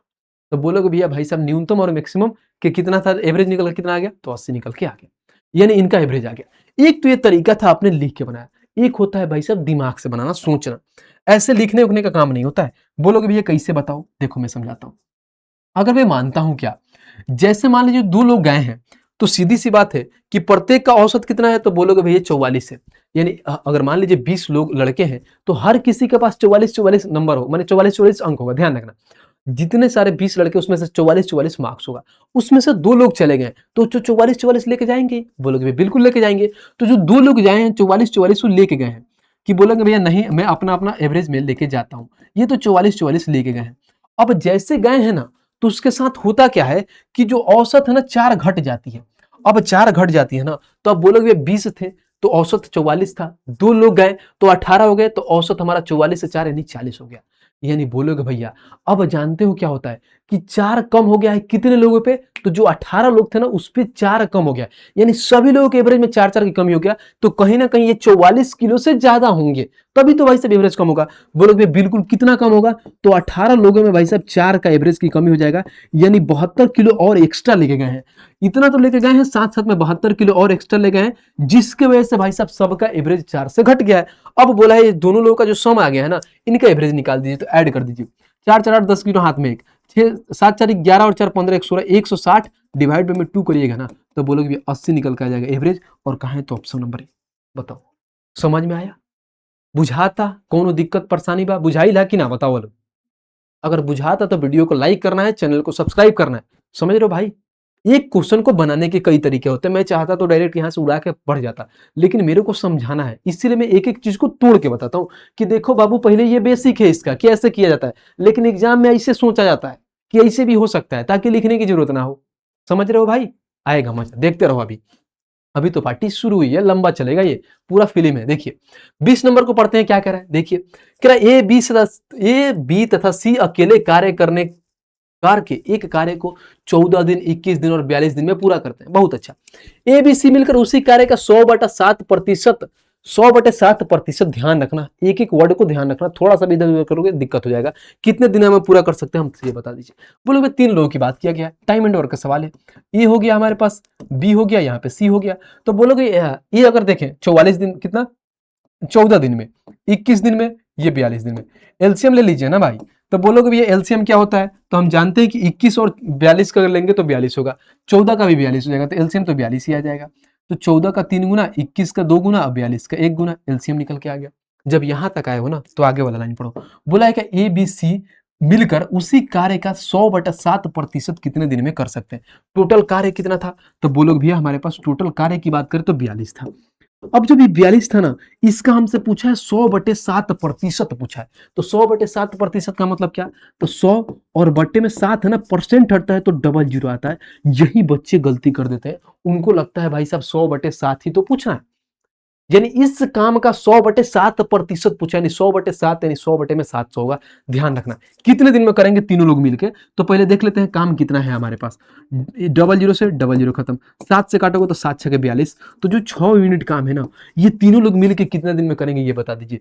तीन लोगों का एफिशिएंसी कितना है, 3 2 5 1 6। तो बोलोगे 6 के एफिशिएंसी अगर 6 काम करना हो तो एक दिन में काम को कंप्लीट कर लेंगे। कहा, तो ऑप्शन नंबर ए। बताओ मजा आया कि नहीं, बताओ कमेंट करके बताओ कि भाई का पढ़ाने का वे कैसा है और समझाने का एक्सप्लेनेशन कैसा तरीका है, बताओ। मजा आ रहा है तो वीडियो को लाइक करना है भाई। आइए नेक्स्ट चलते हैं, क्वेश्चन नंबर 21 नंबर देखते हैं। 21 को पढ़ते हैं, क्या कह रहा है। कह रहा R1 अकेले एक कार्य को 6 घंटे, देखो एक कार्य को 6 घंटे प्रतिदिन करके 15 दिनों में कर सकता है। बहुत अच्छा, यानी एक दिन में क्या कर रहा है, 6 घंटा काम कर रहा है तो 15 दिन में काम कर देता है। R2 अकेले उसी कार्य को 9 घंटे प्रतिदिन कार्य करके 10 दिन में कर सकता है। प्रतिदिन 6 घंटे कार्य करके R1 तथा R2 दोनों मिलकर उस कार्य को कितने दिन में पूरा कर सकते हैं, हमसे ये बता दीजिए। कितने दिन में पूरा करेंगे ये बताया। समझो कुछ किया नहीं है, इसको लोग अलग अलग तरीके से बनाते हैं, वैसे नहीं बनाते हैं, मैं बताता हूं। अगर मान लो R1 है, एक कार्य को 6 घंटे प्रतिदिन कार्य करता है, तो 15 दिन में वो कितना काम कर देगा ये बता दीजिए। एक दिन में 6 घंटा काम करता है तो बोलोगे भैया 15 दिन अगर काम करेगा तो 15 6 90 काम कर देगा। तो R1 अगर मैं ऐसे देखूं तो 90 आवर काम करेगा। समझो 90 आवर काम करना, ध्यान रखना। R2 भी क्या कर रहे हैं, तो बोलोगे भी R2 भाई साहब भी वही कर रहे हैं। अकेले उसी कार्य को 9 घंटे प्रतिदिन करते हुए 10 दिन में काम कर सकते हैं। तो R2 भाई भी सेम वही काम कर रहे हैं। क्यों क्या कर रहे हैं, तो प्रतिदिन भाई साहब ये क्या कर रहे हैं, 9 घंटे काम कर रहे हैं और 10 दिन में कितना काम कर लेंगे, तो R2 भाई साहब 90 भी काम कर लेंगे, ये भी 90 आवर ये भी काम कर लेंगे। टोटल वर्क में 90 मान लिया, टोटल वर्क 90, इनका एफिशिएंसी 1 आ गया, इनका एफिशिएंसी 1 आ गया। अब देखिए, अब हमारे पास जो टोटल इसके बाद से क्या कह रहा है, प्रतिदिन 6 घंटे कार्य करके R1 R2 दोनों लोग मिलकर उस कार्य को कितने दिन में पूरा कर देंगे, हम ये बता दीजिए। पहले जो 90 कार्य है कितना घंटे में पूरा करेंगे, दोनों लोग मिलकर देख लीजिए। 90 काम था, 1 घंटे में 1 यूनिट, 2 घंटे में 1 करके बोलोगे भैया 1 घंटे में ये भी एक, ये भी एक, यानी कितना काम हो रहा है, 2 यूनिट काम हो रहा है। तो बोलोगे भैया ये काम हमारे पास 45 घंटे में काम कंप्लीट कर लेंगे। लेकिन एग्जामिनर तो हमसे घंटे नहीं पूछा है, हमसे पूछा है प्रतिदिन 6 घंटे काम करते हैं। तो 45 घंटे के हिसाब से अगर मैं मान लो एक दिन में 6 घंटे काम करते हैं तो 45 घंटे कितने दिन में काम हो जाएगा, तो डिवाइड बाई 6 कर दीजिए। तो बोलोगे अगर 3 से काटते हैं तो 15 हो जाएगा, 3 से काटिएगा 2, यानी बोलोगे 7.5 घंटे, यानी सॉरी 7.5 दिन लग जाएगा। 7.5 दिन में काम को कंप्लीट हो जाएगा। और 7.5 दिन का है तो ऑप्शन नंबर बी। बताओ हाँ कि नहीं, बढ़िया सवाल। अलग अलग तरीके से लोग सोचते रहेंगे, आप देखो कितना अच्छे से बना लिए। पहले पूरा घंटे को लाए, घंटे को भाई सब दिन में पूछा है कि एक घंटे में 6, मान लो एक दिन में 6 घंटे काम करते हैं तो 7.5 घंटे में देखो तो 45 काम कर लेंगे, खत्म। यही सवाल था। बताइए मजा आ रहा है, कोई दिक्कत कोई परेशानी यहां तक समझने में आपको? उम्मीद करता हूं बहुत अच्छे समझ में आया होगा। आइए नेक्स्ट पे अगला क्वेश्चन देखते हैं, क्वेश्चन नंबर 22 देखते हैं और 22 को पढ़ते हैं, क्या कह रहा है। कह रहा आर एम तथा टी क्रमशः 4 दिनों 6 दिनों और 8 दिनों के लिए कार्य करते हैं। फिर बोला है वे कुल मिलाकर अपने कार्य के लिए 540 रुपए की राशि प्रदान करते हैं। फिर बोला है आर एम तथा टी एक एक दिन का कार्य का अनुपात दे रखा है कितना, 1:2:3। तो एम को कितनी धनराशि प्राप्त हुई, हमसे ये बता दीजिए। एम को कितनी धनराशि प्राप्त हुई। अगर एम की बात करें तो कौन है, बीच वाला है, यानी 6 दूना 12, 12 कटेगा, 6 का मल्टीपल, बट कोई दिक्कत नहीं, बना लेते। हमारे पास दिया है, बोलोगे भैया यहाँ पर दिनों का संख्या दिया है कि 4 दिन 6 दिन और 8 दिन में काम करते हैं। और उसके बाद से उनके कार्य का अनुपात भी दे रखा है, 1:2:3 दे रखा है। तो टोटल भाई सब हम निकाल लेते हैं एफिशिएंसी। एफिशिएंसी अगर निकालोगे, अगर मान लो तो यहाँ पे बोलोगे आर हो गया, इतना लिखने की नीड नहीं है, फिर भी लिख देता हूँ। टी हो गया, ये 4 हो गए, उसके बाद से 6 हो गया और यहाँ पर देखोगे तो 8 हो जाएगा। अब रेशियो कितना, 1:2 रेशियो, यहाँ पे 3 रेशियो दिया है, तो कितना हो जाएगा, तो 4 हो जाएगा हमारे पास। देखो भाई साहब बोलोगे 4 हो गया, यहाँ पे 6 दूना 12 हो गया, 8 3 24 हो गया। जो कट रहा है उसको काट लीजिए, 4 से काट लीजिए, 4 एकम 4, 4 3 12 हो गया और उसके बाद से 4 6 24 हो गया। 1:3:6 आ गया। अब देखिए यहाँ पे सबको मिला के क्या मिल रहा है, तो बोलोगे वे कुल कार्य मिलाकर अपने कार्य के लिए 540 रुपये की राशि प्राप्त करते हैं। 540 रुपये पैसा में कितना मिल रहा है, 540। कितने का मान, 6 3 9 1 10 का मान है। और हमसे पूछा क्या है, तो एम कितने, एम की धनराशि बता दीजिए। एम यानी कुल भैया 3 का मान पूछा है, तो 3 से गुणा। अब देखिए 0 से 0 खत्म, 4 3 12 के 2 हाथ में 1, 15 3 5 3 15 1 16, 162 रुपये मिलेगा। 162 का है तो ऑप्शन नंबर बी हो गया। देखा, सिंपल सवाल था, इसमें कोई दिक्कत नहीं होगी। उम्मीद करता हूं सबको समझ में आ गया होगा, कोई परेशानी नहीं था इसमें। आइए क्वेश्चन नंबर 23 पे चलते हैं और 23 को पढ़ते हैं, क्या कह रहा है। कह रहा है हमारे पास एक दीवार को पेंट करने में लगा समय उसके क्षेत्रफल के समानुपाती है, यानी प्रोपोर्शनल है। फिर बोला है क्या, यदि 20 मीटर 15 मीटर आकार की दीवार को पेंट करने में 6 घंटे लगते हैं, तो 30 मीटर और देखो 30 मीटर और 20 मीटर आकार की दूसरी दीवार को पेंट करने में कितना समय लगेगा। यानी मैं मान लूं कि 15 दूना 300, 300 वर्ग को 6 घंटे में काम लग रहा है, तो 3 दूना 600, यानी 600, अगर मान लो 300 वर्ग 6 घंटे में हो रहा है, तो मैं मान लेता हूं 600 वर्ग कितना घंटे में, यानी उसका 2 गुना, यानी 6 दूना 12 घंटे लगेंगे। ऑप्शन नंबर डी हो गया, खत्म। देखा, बस इतना ही सवाल था। बोलोगे भाई टॉप के नाम पे ये निकल के आए। अब बोलोगे कैसे बनता है, कभी भी ध्यान रखना, जब समानुपाती होता है ना, इसको अगर मान लो बेसिक से बनाते हो तो कैसे बनाओगे मैं बताता हूँ। अगर मैं मान लेता हूं हमारे पास कितना है, तो सबसे पहले क्या है, तो देखो टाइम डायरेक्टली किससे, देखो the time taken to paint a wall is directly proportional है किसके, एरिया के। यानी मैं यहाँ पे बात करूं डायरेक्टली प्रोपोर्शनल है एरिया की। कौन है भाई साहब, तो हमारे पास समय, यानी अगर मैं टाइम की बात करूं, टाइम की, टाइम जो हमारे पास क्या है, डायरेक्टली प्रोपोर्शनल है किसका, एरिया का। अगर लिखना हो ना तो देखो, एक तो एक तरीका होता है कि हम टी ऐसे करते हैं, बराबर में कांस्टेंट ला के एरिया हम करके ऐसे निकालते हैं, वैसे नहीं बनाना है, मेरे तरीके से सोचो। अब देखो दोनों बराबर करते हैं, मैं यहाँ पे पहले T1 लेता हूं ना, तो कभी भी जब प्रोपोर्शनल होता है ना, तो यहाँ पे एरिया A2 होता है। सेम ऐसे अगर मान लो मैं यहाँ पर अगर मान लो यहाँ पर अगर मैं T2 लेता हूँ, तो यहाँ पे एरिया A1 होता है। ना कि ये मत कर देना T1 इंटू में A1, ये होता है जब इन्वर्सली प्रोपोर्शनल यानी व्युत्क्रमानुपाती है। यहाँ पे डायरेक्टली बोलता है तो बस ऐसे ही कर लो। अब यहाँ पे जो जो मान दिया है ना वो रख लो। बोलोगे भैया कहाँ कहाँ मान दिया है, तो यहाँ पर अगर T1 की बात करें तो हमारे पास 6 दे रखा है, पहला का टाइम कितना दिया है, 6 दिया है। A2 का मान एरिया कितना दिया है, तो बोलोगे हमारे पास 30 और इंटू 20 दिया है, तो गुना कर लीजिए 30 इंटू 20। बहुत अच्छा, बराबर में T2 हमारे पास नहीं दिया, T2 हमारे पास दूसरा टाइम निकालना है। एरिया 1 कहाँ दिया है, तो 20 इंटू में 15 दिया है, तो 20 इंटू में 15 कर लीजिए। अब इसी को कैलकुलेट कर लीजिए, हमारा आंसर निकल के आ जाएगा। बोलोगे भैया कैसे। अब देखो यहाँ पे मैं मानता हूँ कि 20 से 20 खत्म, 15 से काट लोगे 2 बार में, तो 6 दूना 12, यानी टी का माना जाएगा 12 घंटे, T2 का मान 12 घंटे, और 12 घंटे ऑप्शन नंबर डी हो गया। एक तो एक तरीका होगा बेसिक से आपको निकालना। अब बोलो भैया आपने कैसे उड़ा दिया वो बताओ। अब देखो ध्यान से समझना, मैं कैसे उड़ाया हूं, कैसे बताता हूं। अच्छे से मेरी बातों को सुनना, अच्छे से सुनोगे तो समझ में आएगा। मैं बताता हूं, कह रहा हमारे पास यदि 20 मीटर और 15 मीटर की आकार पेंट, मतलब दीवार के आकार को पेंट करने में 6 घंटे लगता है, तो टोटल एरिया कैसे निकालेंगे, एल इंटू बी। तो बोलोगे हमारे पास देखो 20 और 15 यानी 300, समझो 300 यूनिट काम करना है। मैं ऐसे आपको विजुअलाइज कराता हूं, 300 यूनिट काम करने में 6 घंटा लगता है। ठीक है भाई, बोलोगे 300 यूनिट काम करने में 6 घंटे लगता है, तो फिर बोला है 30 इंटू 20 मीटर की दूसरी दीवार को पेंट करने में कितना समय लगेगा, 3 दूना 6, यानी बोलोगे 300 यूनिट काम करने में 6 घंटे लगते हैं, तो वही 600 यूनिट काम करने में कितना लगेगा। यानी जैसे काम 2 गुना हुआ तो टाइम भी 2 गुना हुआ। समझ में आया। मान लो आप कोई काम कर रहे हो, एक दिन में आपने 100 ईंट आपने क्या किया, जोड़ा। अब बोलोगे एक दिन में 100 ईंट जोड़ना है, तो 2 दिन में कितना ईंट जोड़ोगे, तो बोलोगे भैया जैसे हमारा क्या दिन 2 गुना हुआ तो काम भी हमारा क्या हुआ, तो बोलोगे भैया 2 दिन में 200 यूनिट करेंगे। तो सेम होंगे कि भाई साहब 6 घंटे में अगर 300 यूनिट काम कर रहे हैं, तो सीधी सी बात है 600 यूनिट काम करने में 12 घंटे। ऐसे बना लो ना। देखो बोलोगे कितना आसान तरीका है।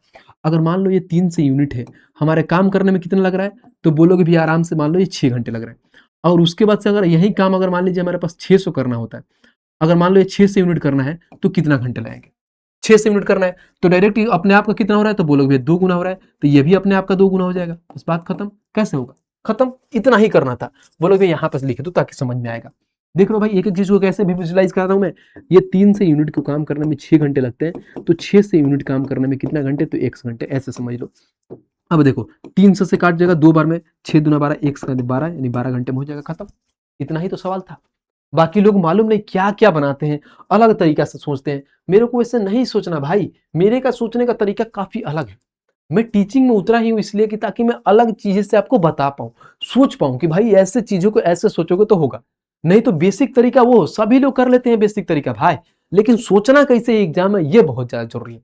लेकिन साथ साथ बेसिक भी करना बहुत जरूरी है, क्योंकि जब तक बेसिक नहीं करोगे तो ये सारी चीजें सोचने में आएगा नहीं। समझ रहे हो भाई। आइए, क्योंकि मैं देखो मैं कहीं मतलब मैं अपने अनुभव से बताता हूं कि कभी भी ध्यान रखना, खुद पे विश्वास रखना। जैसे मान लो ये सारी चीजें मैं निकालता हूं, मैं जब नंबर ऑफ क्वेश्चन प्रैक्टिस करता हूं तो निकलता है। ऐसा नहीं है कि भाई साहब मैं ऐसा बैठा हूं और मेरे दिमाग में आ गया उड़ के, नहीं। जब मैं ज्यादा जब क्वेश्चन निकालता हूं, जब क्वेश्चन प्रैक्टिस करता हूं, बताता हूं, तो मेरे दिमाग में लगता है यार ऐसे भी तो हो सकता है, ऐसे भी तो सोच सकते हैं। तो हमेशा अपने ऊपर विश्वास रखना। खुद के ऊपर विश्वास रखोगे ना भाई, तो कुछ भी चीजें कर सकते हो। अपने आप को ऐसा कभी मत समझना कि नहीं भाई साहब मेरे से नहीं होगा। क्यों नहीं होगा यार, ऐसा कुछ थोड़ी है। हमेशा अपने आप को शाबाशी देना कि मैं नहीं कर सकता तो कोई नहीं कर सकता, यानी मैं हूं, कर सकता हूं। अपने आप को बोलना भाई साहब मैं बेस्ट हूं, मैं बेस्ट करूंगा, सीधी सी बात है। कभी भी अपने आप को किसी से कम नहीं आंकना है भाई साहब कि वो बड़े हैं, नहीं भाई साहब, वो बड़े हैं तो अपने मंद बुद्धि के हिसाब से नहीं तो बड़े होंगे, सीधी सी बात, उनके पास कुछ ज्ञान होगा तभी वो बड़े हैं। तो आपके पास भी वैसा ज्ञान होना चाहिए ताकि आप भी उस चीजों को अचीव कर पाओ और कर पाओ, समझ रहे हो? तो कभी भी कम नहीं आंकना है, सीधी सी बात है। जीवन में भाई साहब अच्छा ही सोचना है, अच्छा होगा आपके जीवन में। हमेशा अच्छा सोचोगे, पॉजिटिव रहोगे अपनी चीजों को लेके, तो जीवन में सारी चीजें पॉजिटिव होंगी, समझ रहे हो? आओ क्वेश्चन नंबर हम 24 नंबर देखते हैं और 24 को पढ़ते हैं, क्या कह रहा है। कह रहा दो पाइप P1 तथा P2 अकेले संचालित होते हुए एक टंकी को क्रमशः 6 घंटे और 8 घंटे में भर सकते हैं। बहुत अच्छा। फिर बोला है पाइप P3 अकेले उसी टंकी को 12 घंटे में खाली कर देता है। सबसे पहले दोनों पाइप P1 तथा P2 को खोला गया, 2 घंटे बाद P3 को भी खोला गया। टंकी कितने समय में संपूर्ण रूप से भर जाएगी, हमसे ये बताओ। बताओ, कोई सवाल है? सिर्फ लंबा चौड़ा भाषण दिया है, कुछ है नहीं। हमारे पास पहला पाइप P1 है, उसके बाद से दूसरा पाइप P2 है। अगर P1 का अगर देखूं तो कितना देर में भर रहा है, तो 6 घंटे में भर रहा है, दूसरा 8 घंटे में। लेकिन एक P3 पाइप है ना, वो 12 घंटे में टंकी को खाली कर रहा है, जो बोला है हमारे पास। ठीक है, एलसीएम ले लीजिए। एलसीएम हमने लिया तो बोलोगे भैया एलसीएम 24 आ गया। ठीक है, 4 गुना 8 का 3 गुना और 12 का माइनस का 2 गुना। अब देखिए, अब माइनस का 2 गुना आ जाएगा तो पढ़िए आगे। हमसे बोला है क्या, सबसे पहले दोनों पाइप P1 और P2 को खोला गया तथा 2 घंटे बाद P3 को भी खोल दिया गया। तो 2 घंटे में कितना काम कर लेंगे, पहले ये देख लीजिए। तो 2 घंटे में कितना काम, 1 घंटे में दोनों मिला के P1 और P2 कितना 7 काम कर रहे हैं, तो 2 घंटे में बोलोगे भैया 14 काम कर लेंगे। तो 24 में से 14 काम हो गए तो बचा काम कितना, 10 काम बचा। जैसे 10 काम बचता है ना, तो उसके बाद से P3 को भी खोल दिया गया है। तो टंकी संपूर्ण कितने समय में भर जाएगी, P3 को खोल दिया गया है। अब देखिए P3 को जैसे खोला गया है, तो पहले क्या हो रहा था, 1 घंटे में काम कितना, 4 3 7, ये भर रहे थे, 2 यूनिट खाली कर रहे हैं। 1 घंटे में 5 काम हो रहा है, तो सीधी सी बात है डिवाइड बाई 5 कर दो, तो यहाँ पे कितना हो जाएगा, तो यहाँ पे 2 घंटे लग जाएंगे, टंकी 2 घंटे में भर जाएगी। लेकिन हमसे क्वेश्चन में पूछा क्या, ये ध्यान रखिए, क्वेश्चन में ये पूछा है टंकी कितने समय में संपूर्ण रूप से भर जाएगी। सिर्फ ये पूछता कि शेष समय कितना लगेगा, भर जाएगी, तो शेष अगर रिमेनिंग पूछता तो 2 घंटे में भर जाती, लेकिन संपूर्ण रूप से भर जाएगी तो यहाँ पे तो 2 घंटा लगता ही लगता है। और साथ साथ में देखोगे ना भाई, तो साथ साथ में यहाँ पर देखोगे तो यहाँ भी तो 2 घंटे चले हैं दोनों साथ लोग, तो 2 और 2 कितना घंटे लगेंगे, तो बोलोगे 2 और 2 की बात करें, यहाँ पे ये दिख नहीं रहा होगा आपको, ये दिखेगा यहाँ पे 2 घंटे और 2 घंटे, यानी 4 घंटे में टंकी संपूर्ण रूप से फुल हो जाएगी और 4 घंटे ऑप्शन नंबर बी हो जाएगा। देखा, अच्छा सवाल था, कोई दिक्कत कोई परेशानी, उम्मीद करता हूं बहुत अच्छे से समझ में आया होगा। आइए क्वेश्चन नंबर 25 देखते हैं और 25 को पढ़ते हैं, क्या कह रहा है। कह रहा 8 पंपों का एक समूह किसी टंकी को 15 घंटे में भर सकता है। 5 घंटे कार्य करने के बाद 4 और पंप जोड़े जाते हैं, तो टंकी को भरने में लगा कुल समय बता दीजिए। बताओ यार, ये भी कोई सवाल है? अब बोलोगे भैया यहाँ पे क्या 8 पंप है, एक समूह के किसी टंकी को 15 घंटे में भर सकता है। अब मान लो टोटल वर्क यहां से निकल के आ जाएगा कि 8 पंप है, अगर 15 घंटे में किसी टंकी को भर देते हैं तो टोटल वर्क हो गया। लेकिन होता क्या है, आगे वाला लाइन पढ़िए, धोखा होता है उसमें। होता क्या कि 5 घंटे कार्य करने के बाद 4 पंप और जुड़े जाते हैं। जब ये 8 पंप है ना, वो 5 घंटे तक तो कार्य किए होंगे, तब बोलोगे भैया अगर 8 पंप है 5 घंटे कार्य किए होंगे, उसके बाद से जब रिमेनिंग जो काम बचता है ना, उस केस में क्या होता है, 4 पंप और जोड़े जाते हैं। यानी पहले पंप कितना थे, 8 थे, अब 4 पंप जोड़ दिए तो अब 12 पंप हो गए।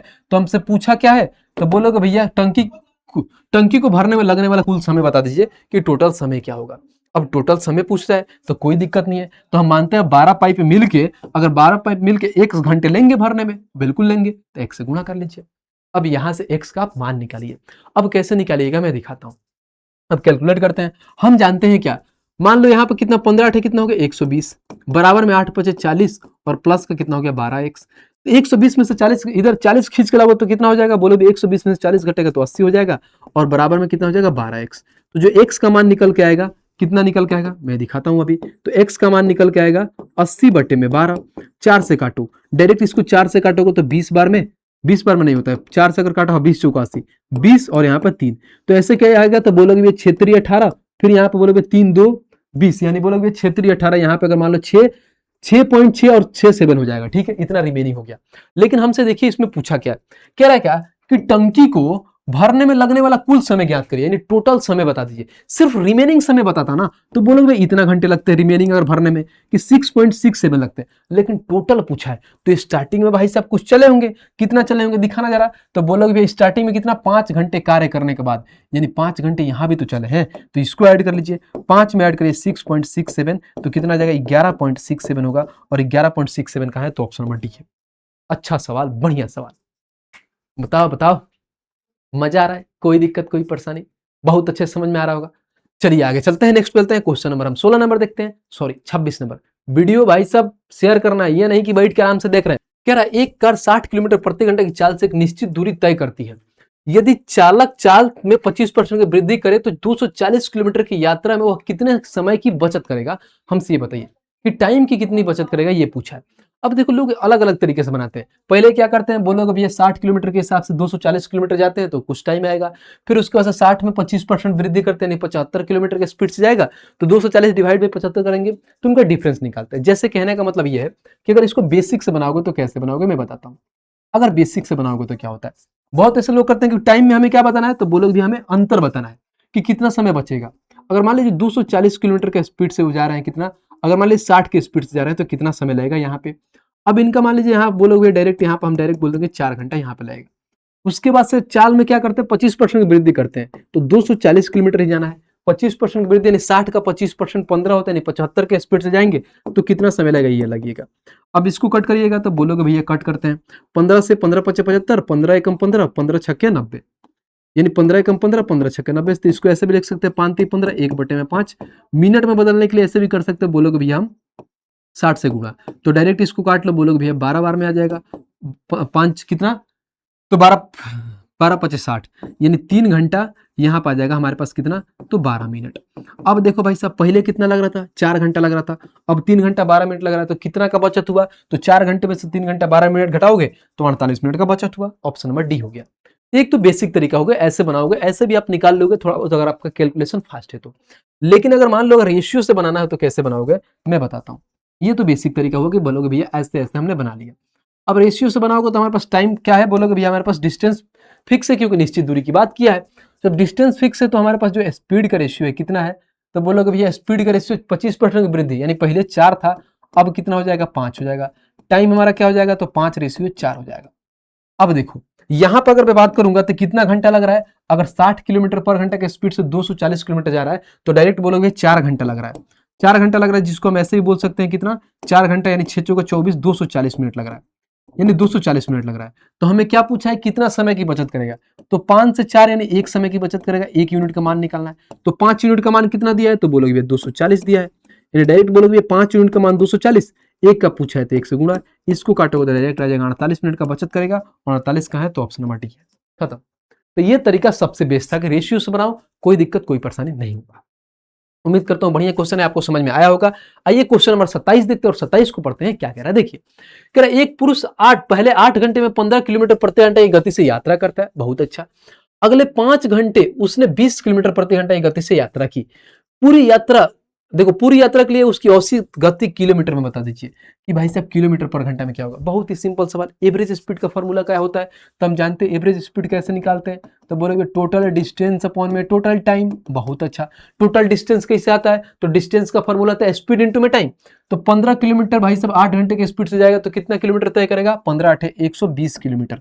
फिर प्लस आगे देखिए, तो 20 किलोमीटर पर घंटा के हिसाब से 5 घंटे में कितना तय करेगा, तो 20 25 100 यानी 100 किलोमीटर ही तय करेगा। यानी हमारे पास ये टोटल डिस्टेंस हो गया। टाइम कितना लग रहा है, तो यहाँ पे 8 घंटे लग रहा है, यहाँ पे 5 घंटे लग रहा है, तो 8 5 13 घंटे, बस बात खत्म। इसको बोलोगे भैया 120 और 100 कितना होता है, तो 220 बट्टे में 13, और 220 बट्टे में 13 कहाँ है, तो ऑप्शन नंबर बी, खत्म। तो ये लल्लू सा सवाल था, उम्मीद करता हूं सभी लोग कर लिए होंगे। आइए नेक्स्ट चलते हैं, क्वेश्चन नंबर 28 देखते हैं, और 28 को पढ़ते हैं क्या कह रहा है, पढ़िए। कह रहा है एक 420 मीटर लंबी रेलगाड़ी एक पुरुष को 42 सेकंड में पार करती है, बहुत अच्छा। पुरुष की गति रेलगाड़ी की गति की आधी है। रेलगाड़ी तथा पुरुष एक ही दिशा में चल रहे हैं। लो भाई साहब, जैसे एक ही दिशा में यानी सेम डायरेक्शन की बात करते हैं, स्पीड का डिफरेंस, तो हमसे पूछा है रेलगाड़ी की गति मीटर पर सेकंड में, बता दीजिए क्या होगा। हम जानते हैं क्या, डिस्टेंस बराबर में क्या होता है, बोलोगे भैया स्पीड इंटू में टाइम। डिस्टेंस कितना है, तो 420 मीटर, क्योंकि भाई साहब कोई भी रेल आदमी को पार करे, पोल को पार करे, उस केस में डिस्टेंस खुद ही उसकी लंबाई हो जाती है। अब स्पीड क्या होगा, तो सेम डायरेक्शन में जाते हैं तो दोनों लोगों का स्पीड क्या होगा, डिफरेंस। तो मान लीजिए इसमें ये वाला लाइन पढ़िए, क्या कह रहा है, कह रहा है कि पुरुष की गति रेलगाड़ी की गति की आधी है। अगर रेलगाड़ी की गति की आधी है तो मैं मानता हूं कि पुरुष की गति अगर मान लीजिए पुरुष की गति x है तो रेलगाड़ी की गति 2x होगा, तो 2x में से x माइनस कर दीजिए, बिल्कुल। यानी रेलगाड़ी की गति क्या है भाई साहब, इससे आधी है। इसका मतलब यह है कि भाई साहब रेलगाड़ी की गति 2 गुना किससे, पुरुष की, क्योंकि भाई साहब पुरुष की गति रेलगाड़ी की गति से आधी है। और टाइम कितना लग रहा है, तो बोलोगे भैया टाइम हमारे पास देखिए 42 सेकंड लग रहा है। अब मीटर पर सेकंड में ही पूछा है तो बहुत आसान है, 42 से कट लीजिए 10, तो 2x में से x घटाओगे तो x का मान 10 आ जाएगा। अब ध्यान रखना ये हमारे पास आदमी का स्पीड आया, हमसे क्वेश्चन में पूछा है रेलगाड़ी का स्पीड बताइए, यानी 2x का स्पीड बताइए।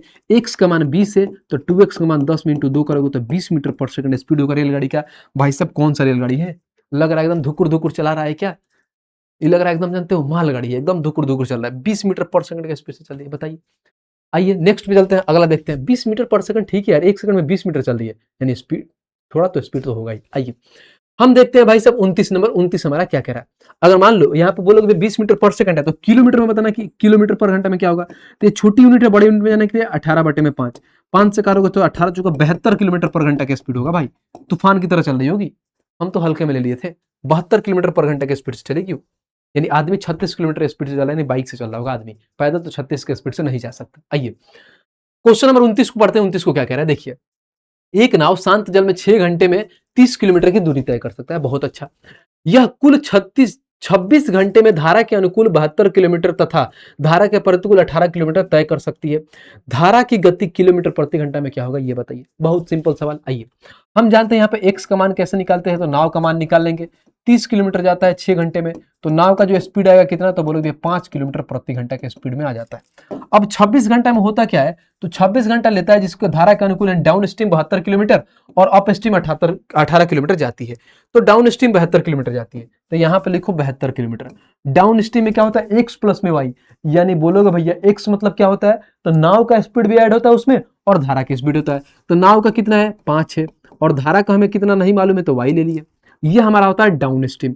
फिर उसके बाद से प्लस में अप स्ट्रीम की बात है, 18 kilometre, x minus y, x का मान हमारे पास 5 दिया, y का मान नहीं निकालते हैं, नहीं दिया है तो निकालना है हमसे। तो टोटल कितना घंटा लगता है, तो 26 घंटा लगता है। अब बताओ लोग ऐसे क्या करेंगे, बोलोगे भी इसको बेसिक से बना के यहाँ क्वाड्रेटिक बनेंगे, फिर y का वहां से मान निकालेंगे, इतना तामझाम करेंगे, लेकिन हम उतना तामझाम नहीं करेंगे क्योंकि हम y ऑप्शन से उड़ा देंगे। बोलोगे भैया कैसे, देखो अगर मैं ऑप्शन से उठाता हूं, अगर मान लो y का मान 3 लेता हूं, जैसे y का मान यहाँ पर 3 लोगे तो भाई साहब हमें इतना मालूम है ये डिस्टेंस है ये स्पीड है, तो सीधे सी बात है डिस्टेंस को स्पीड से घटाओगे तो यहाँ पर घंटा आएगा, दोनों घंटा को ऐड करेंगे तो भाई साहब टोटल घंटा आ जाएगा। ठीक है भाई, बिल्कुल। अब देखिए आपने क्या उठाया था, तो बोलोगे भी हमने 3 उठाया था, तो 3 रखोगे तो 72 और 5 और 3 8 हो जाएगा, फिर प्लस में 18 और ये 2, तो ये देखो 8 9 72 और यहाँ पर काटोगे तो 9 और 9 कितना 18 आ रहा है, तो सीधी सी बात है 18 घंटा आ रहा है, हमें चाहिए 26 घंटा, तो भाई साहब ये 3 तो होगा नहीं, और इससे कम वाला तो ऑप्शन ऐसे भी नहीं होगा क्योंकि जब 3 हो ही नहीं रहा है तो भाई साहब कम वाला तो होगा ही नहीं, क्योंकि भाई साहब कम करेंगे तो और कम घंटा लगेगा, तो एक ही ऑप्शन है, ऑप्शन नंबर डी, बस बात खत्म, 4 आ गया, खत्म। कितना सिंपल कितना आसान। बोलोगे भैया नहीं आप 4 वाला भी वेरीफाई करो, लो करते हैं।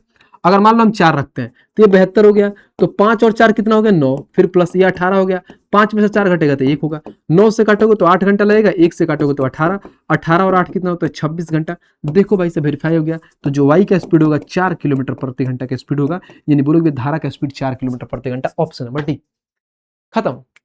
मजा आ रहा है भाई, बिल्कुल मजा आ रहा है। आइए नेक्स्ट बोलते हैं, क्वेश्चन नंबर 30 नंबर पे आ गए। ऐसे करते करते इसके बाद भी और 20 सवाल है, बढ़िया से कर लेंगे। पढ़िए, कह रहा है ये 3 अंकों की वह सबसे छोटी संख्या है जो 14 और 20 दोनों से विभाज्य है। 3 अंकों की वह सबसे छोटी संख्या जो 14 और 20 से विभाज्य है। फिर बोला है बी, 3 अंकों की वह सबसे बड़ी संख्या है जो 14 और भाई साहब 20 से विभाज्य है। अब सबसे छोटी संख्या ये देख लीजिए कि हमारे पास 3 अंकों की सबसे छोटी संख्या क्या होगी, जो 14 और 20 से विभाज्य होगी। तो हम जानते हैं जो संख्या 14 से कटेगी, जो संख्या 20 से कटेगी, वो 14 और 20 के एलसीएम से भी कटेगी। बिल्कुल, कैसे लोगे एलसीएम, तो बोलोगे भैया 14 और 20 के एलसीएम हम ऐसे ले सकते हैं, कैसे, तो 140 हो गया। तो सबसे छोटी संख्या की बात करें हमारे पास जो ए होगी, जो सबसे छोटी संख्या कितना होगी 140, क्योंकि भाई साहब इससे छोटी संख्या हो ही नहीं सकती, 3 अंकों की सबसे, इससे बात तो सारी बड़ी होगी, तो सबसे छोटी संख्या 3 अंकों की क्या होगी 140, जो 14 से भी कटेगी और 20 से भी कटेगी। बिल्कुल। अब आगे वाला लाइन पढ़िए, अब 3 अंकों की हमें सबसे बड़ी संख्या लेना है जो 14 और 20 से कटे। अब बोलोगे सबसे बड़ी संख्या क्या होगी, तो हम डायरेक्ट ये देखते हैं कि 14 का पहाड़ा पढ़ते जाते हैं, तो बोलोगे 14 सत्ते कितना होता है 98, 14 5 70, 14 6 84, 14 7 98 और 14 8 112, यानी बोलोगे 1000 कितना होगा 112, यानी 112 बोलोगे भी हमारे पास 1120 आता है, ये 4 अंकों को रहता है। हमें 3 अंकों की सबसे बड़ी संख्या लेना है, तो जो बी का मान आता है 14 7 98, यानी 980 सबसे बड़ी संख्या होगी जो 14 और 20 से कटेगी। सबसे छोटी संख्या ये होगी, सबसे बड़ी संख्या होगी, निकल गया, यही सवाल था। क्वेश्चन में हमसे पूछा क्या है, तो b माइनस ए का मान बता दीजिए, तो b में से a को घटा दीजिए, यही सवाल था। तो b में से a को घटा दीजिए, तो 980 में से अगर मैं 140 घटाऊंगा तो कितना होगा, तो भाई साहब सीधी सी बात है 840 हो जाएगा। और 840 कहाँ है, तो देखिए एक ही ऑप्शन दिख रहा होगा 840, ऑप्शन नंबर डी। खत्म, टाटा बाय बाय फ्रेंड्स। तो ऐसे सवाल भर भर के आए हैं, इसीलिए मैंने इसमें से एक दो सवाल उठाया हूं, बहुत अच्छे से आपको करा दूंगा। आइए, संख्या 84 के कितने गुणनफल विषम संख्या है, बताओ भाई साहब, विषम संख्या है, फैक्टराइजेशन कर लो ना, कितना सिंपल है। हमारे पास 84 है, जिसका हमें क्या, कितने विषम संख्या है ये बता दीजिए। तो 84 का पहले प्राइम फैक्टराइजेशन कर लीजिए। 84 का प्राइम फैक्टराइजेशन करोगे तो बोलोगे भैया 21 का कितना गुना होता है, 21 का 3, 21 का 4 गुना 84 होता है। तो 4 के लिए क्या करोगे, तो 2 का स्क्वायर, 21 के लिए 7 इंटू में 3 कर देंगे। अब हमसे पूछा है ऑड वाला पूछा है, ऑड अगर मान लीजिए निकालोगे तो कैसे होगा, तो कुछ नहीं करते हैं भाई साहब, यहाँ पे पावर कुछ नहीं है तो क्या लेते हैं, एक एक ले लेते हैं।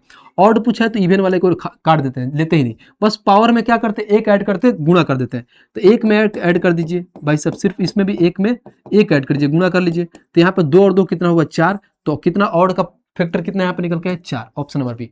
बट एग्जामिनर बहुत हरामखोर होता है, क्या पता अगला में आपसे क्या पूछ दे।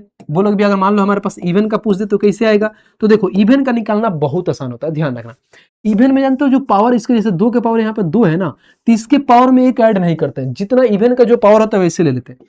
जैसे 2 का पावर 2 है तो वैसे रख लीजिए, इसमें भाई सब एक ऐड नहीं करते, बाकी में एक ऐड करके गुणा कर देते हैं। जिसमें एक में एक ऐड करोगे तो 2 हो जाएगा, इसमें एक में एक ऐड कर दोगे तो 2 होगा, तो कितना होगा, इवन का 8 हो गया। अगर टोटल का पूछ दे, बोलोगे टोटल कैसे निकाले, तो ऐसे भी टोटल निकाल लोगे, 4 और 8 12, बट ऐसे भी निकाल लो, टोटल में सब में ऐड कर लीजिए, तो 2 में एक ऐड कर दोगे 3 हो जाएगा, इसमें भाई साहब एक एक ऐड कर दीजिए, 2 2, तो 3 दूना 6 दूना 12। तो लो भाई साहब, एक क्वेश्चन से हमने 3 आंसर निकाल के दे दिया।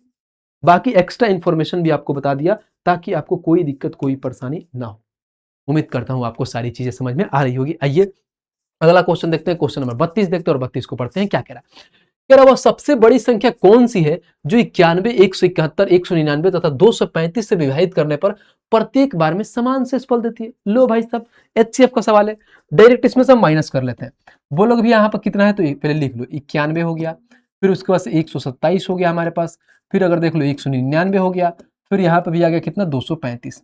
अगर मैं डिफरेंस इसकी बात लूं तो बोलोगे भैया 9 और 27 कितना होगा, 36।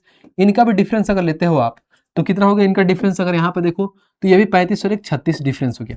अब या तो हमारा एचसीएफ 36 हो सकता है, नहीं तो इसका फैक्टर हो सकता है। तो बोलोगे सबसे बड़ा क्या होता है, 36। सबसे बड़ा पहले देखते हैं इसमें 42, तो 42 तो होगा नहीं भाई साहब, ये 34 होगा नहीं, बात खत्म। अब 36 आता है। अब देखो भाई साहब, प्रत्येक स्थिति में शेषफल 36 है, 36 यहाँ भी काट देगा, इसको भी काट देगा, 18 तो बहुत छोटा हो जाएगा, तो ऑप्शन नंबर सी होगा 36, बात खत्म। यही सवाल था, बट यहाँ पे भी वेरीफाई कर सकते हो। बोलो भी हम ऐसे कर सकते हैं, 235 में से 127 घटा के देखते हैं कितना आ रहा है। तो देखो 15 में से 7 गया, बोलोगे भी 8 हो गया। यहाँ पे देखो 2 में से 2 गया, 0 हो गया। और यहाँ पे देखो 2 में से 108, देखो 36 से 108 को काट देगा, तो बिल्कुल यहाँ से भी आ सकता है। यानी हमारा आंसर कितना आएगा, 36। सिंपल सा सवाल था। आइए नेक्स्ट चलते हैं, क्वेश्चन नंबर 33 देखते हैं, और 33 को पढ़ते हैं, क्या कह रहा है। कह रहा है 1 से लेकर 102 तक ऐसी कितनी संख्या है जो 5 का गुणज है। लो भाई साहब, 5 का गुणज है, अब कैसे निकालोगे, बहुत सिंपल सवाल है, कुछ नहीं है, 102 संख्याएं तक जाना है, और जिससे गुणज है डिवाइड बाई 5 कर लो, पॉइंट वाला नेगलेक्ट कर दो, देख लो कितना बार कटता है। तो हम जानते हैं 20 25 20 के बाद से कुछ पॉइंट होगा, लेकिन 20 ऐसी संख्याएं होंगी लेकिन भाई 102 के बीच में ना, जो 5 से कटेगी, और यही हमारा आंसर होगा ऑप्शन नंबर सी। ये 1 सेकंड वाला सवाल था। आइए अगला देखते हैं भाई, क्वेश्चन नंबर 34 नंबर देखते हैं, 34 को पढ़ते हैं, क्या कह रहा है। कह रहा हमसे ए बराबर में क्या है, 2 अंकों की सबसे बड़ी संख्या जो 4 और 7 दोनों से पूर्णतः विभाज्य है। 2 अंकों की हमें क्या बताना है, सबसे बड़ी संख्या, और 4 और 7 से विभाज्य। सबसे बड़ी संख्या 2 अंकों की क्या होती है, तो 99 तक जा सकते हो। तो बोलोगे भैया 4 और 7 से जो संख्या कटेगी, इसके एलसीएम से कटेगी नहीं, 28 से भी कटेगी, 7 चौका 28, 28 का 3 गुना होता है 84। यानी 2 अंकों की अगर सबसे बड़ी संख्या देखे तो एक कमान यहां से निकल के 84, यानी भाई साहब सबसे बड़ी संख्या 84 हो सकती है। अब आगे पढ़िए, बी में हमें बोला है कि 3 अंकों की सबसे बड़ी संख्या 7 11 दोनों से पूर्णतः विभाज्य हो। अब बता दीजिए दोनों से पूर्णतः विभाज्य 7 और 11 3 अंकों की क्या है, सबसे बड़ी संख्या, यानी 1000 से हमें नीचे तक जाना है, यानी बोलोगे 77 का मल्टीपल होगा। अगर मैं ऐसे देखूं तो 7 11 13, 7 11 13 का अगर मैं देखूं तो फैक्टराइजेशन कितना होता है, 1001, 1001 होता है 7 11 13। तो सीधी सी बात, अगर मान लो ये 77 हो गया, तो 13 से ना गुणा करके मैं 12 से गुणा करके देखता हूँ। तो बोलोगे भैया 12 7 कितना होता है, 84, हाथ में कितना के 8, 12 7 84 और 8 कितना होता है, तो 84 और 8 देखें तो 92, यानी डायरेक्ट बोल सकते हो 924 सबसे बड़ी संख्या है। क्योंकि अगर मान लो हम 77 में अगर 13 से गुणा करेंगे ना भाई, 77 में 13 से गुणा करेंगे तो 1001 आ जाएगा, जो 4 अंकों की संख्या है। हमें 3 अंकों की सबसे बड़ी संख्या चाहिए तो 924 होगा, यानी ये बोल सकते हो जो बी का मान आएगा कितना होगा, तो 924 होगा। अब देखिए भाई साहब, b माइनस ए पूछा है तो माइनस कर दीजिए b माइनस ए, यानी 924 में से हमें माइनस करना है क्या, 84। तो ये 0 हो गया, 12 में से 8 गया 4 हो जाएगा, यहाँ पर 8 हो जाएगा, यानी 840 हो जाएगा, और 840 ऑप्शन नंबर ए हो जाएगा। खत्म, टाटा बाय बाय, फिनिश्ड।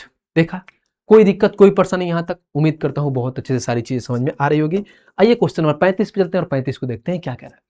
कह रहा 6 घंटिया देखो एक साथ बजना शुरू होती है एवं वह क्रमशः 4, 8, 12, 16, 20 और 24 सेकंड के अंतराल में बजती है।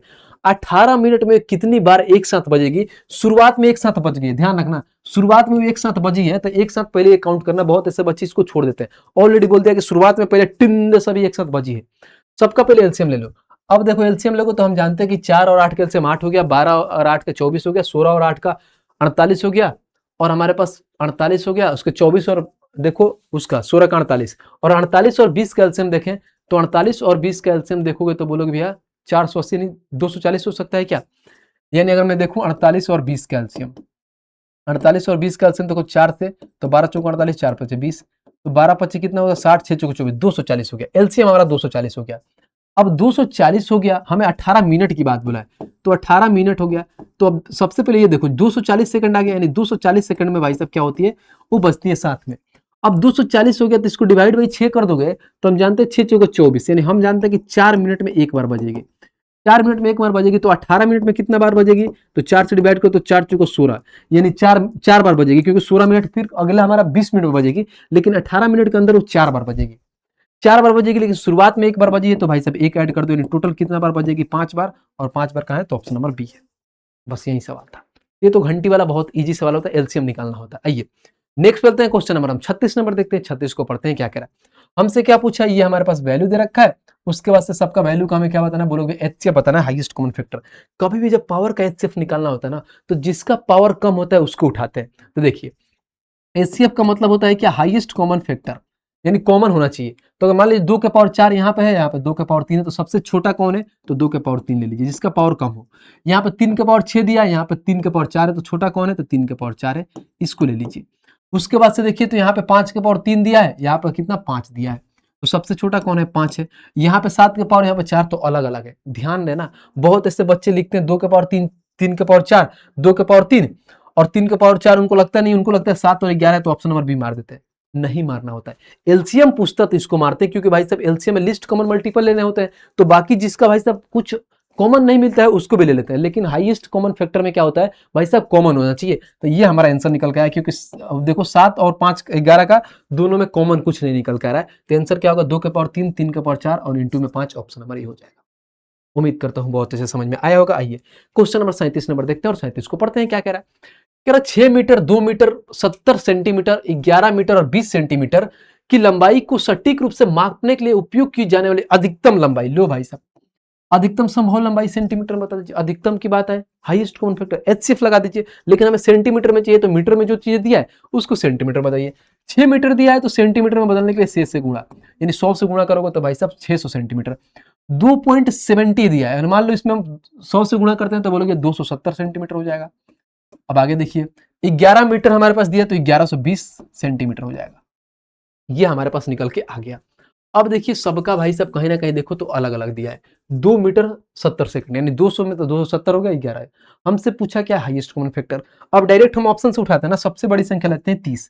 क्या 30 आपको लगता है भाई साहब, यहाँ पर देखो किसको 600 काटेगा, बिल्कुल काटेगा। लेकिन ध्यान दो 30 तो भाई साहब 0 0, लेकिन 3 इसको नहीं काटेगा, क्योंकि भाई साहब 2 2 4, कभी 3 का मल्टीपल यही होता है कि संख्या को 3 से कटनी चाहिए, तो ये 4 तो कटेगा नहीं, तो 3 वाला तो इसे ही खत्म। अब उठाते हैं हम, क्या उठाते हैं, बोलोगे 20। अब देखो 20 क्या आपको लगता है 270 को काटेगा, 0 0 खत्म, 27 तो 2 को काटेगा ही नहीं, खत्म भाई। 2 कभी भी 27 को नहीं काट सकता, तो ये भी खत्म। अब हमारे पास बचता है 10। अब 10 उठाओ, देखो 10 सबको काट देगा, क्योंकि सबके लास्ट में 0 है, तो ऑप्शन नंबर बी हो गया। 5 चेक करने की जरूरत ही नहीं है, क्योंकि हाईएस्ट कॉमन फैक्टर मिला था और 10 ही काट दिया सबको। बढ़िया, मजा आया। आइए नेक्स्ट चलते हैं भाई, क्वेश्चन नंबर 38 देखते हैं। 38 को पढ़ते हैं क्या कह रहा है। कह रहा है हमारे पास 0.42, 0.60 और 0.78 का क्या बताना है, हाईएस्ट कॉमन फैक्टर बताना है। कभी भी जब पॉइंट दिया होता है ना तो सबसे पहले ध्यान दो कि पॉइंट के पास सबसे ज्यादा अंक कहाँ है। तो देखो पॉइंट के पास सबके पास दो दो अंक है, तो डायरेक्ट भाई साहब क्या करो 100 से गुणा कर दो। जैसे इसमें 100 से गुणा करोगे तो ये 42 हो जाएगा, उसमें 100 से गुणा करोगे तो 60 हो जाएगा, उसमें 100 से गुणा करोगे 78 होगा। ध्यान रखना 100 से गुणा किया हो ना तो जो लास्ट में आंसर आएगा ना उसको डिवाइड भी करना है 100 से। अब देखिए इसका हमें क्या निकालना है, एचसीएफ। एचसीएफ निकालने के लिए डिफरेंस ले लीजिए। अब डिफरेंस लीजिएगा तो यहाँ पे कितना आ रहा है डिफरेंस, तो बोलोगे भैया हमारे पास 18 का डिफरेंस आ रहा है। और यहाँ पे भी अगर देखूं मैं यहाँ पे तो 8, 18 और 8 कितना होता है, तो बोलोगे भैया 18 और 8 की बात करूं मैं, 8 हो गया, 18 नहीं 28 हो ना, क्योंकि हमारे पास कितना है 28 और 8 यानी बोलोगे भैया 36 आता है। तो जो भी हमारा एचसीएफ होगा ना वो 18 का मल्टीपल होगा, नहीं तो इसका फैक्टर होगा। अब 18 का मल्टीपल अगर 18 ही उठाता हूं मैं, अगर मान लो 18 उठाता हूं, क्या 18 भाई साहब 42 को काटेगा? बिल्कुल नहीं काटेगा, तो ऑप्शन नंबर डी खत्म। अब 12 उठाता हूं, क्या 12 42 को काटेगा? बिल्कुल नहीं काटेगा। अब यहाँ पर 6 उठाता हूं, ध्यान रखना, ठीक क्या बोले काट देगा सबको, देखो 42 को भी काट देगा, 60 को भी काट देगा, इसको भी काट देगा। तो एचसीएफ जो इसका निकल के आएगा तो बोलोगे क्या आएगा, तो बोलोगे 6 आएगा। अब एचसीएफ 6 आएगा तो आपने क्या किया था, 100 से गुणा किया था, तो जो आंसर आएगा लास्ट में 100 से डिवाइड कर दीजिए। तो बोलोगे 100 से डिवाइड करेगा तो 0.06 होगा, और एक ही ऑप्शन है, ऑप्शन नंबर बी, खत्म। तो ये होता है बनाने का तरीका। बाकी एक और तरीका है भाई साहब, इसको बट्टा में लेकर सिंपलिसिटी फॉर्म में तोड़ के लाओ, वैसे ही बन जाएगा। बोलो भैया कैसे बना ही दो। एक और तरीका होता है जो बच्चों वाला तरीका होता है, हम क्या करते हैं, जैसे जैसे ही मान दिया सबका क्या करना है, बट्टा में तोड़ दो। कैसे तोड़ोगे, तो 42 बट्टे में 100 हो जाएगा, 42 बट्टे में 100 हो गया। फिर उसके बाद से क्या 60 बट्टे में हमारे पास 100 होता है, उसके बाद से 78 बट्टे में 100। लेकिन ध्यान रखना इसकी सिंपलिसिटी फॉर्म में लाना होता है, कट करना होता है, जितना बार कट जाए काटिए। इसको अगर मान लो हम किससे काट सकते हैं, 2 से काटते हैं 21 बार में, 2 से काटते हैं हमारे पास 50 बार में। 0 से 0 खत्म, 2 से काटो 3 बार में, 2 से काटो 5 बार में, 2 से काट लो 39 बार में, 2 से काट लो 50 बार में। अब कुछ नहीं होता है, एचसीएफ हमें बताना है भाई। एचसीएफ निकालना होता है तो क्या करेंगे, ऊपर वाले संख्या का एचसीएफ।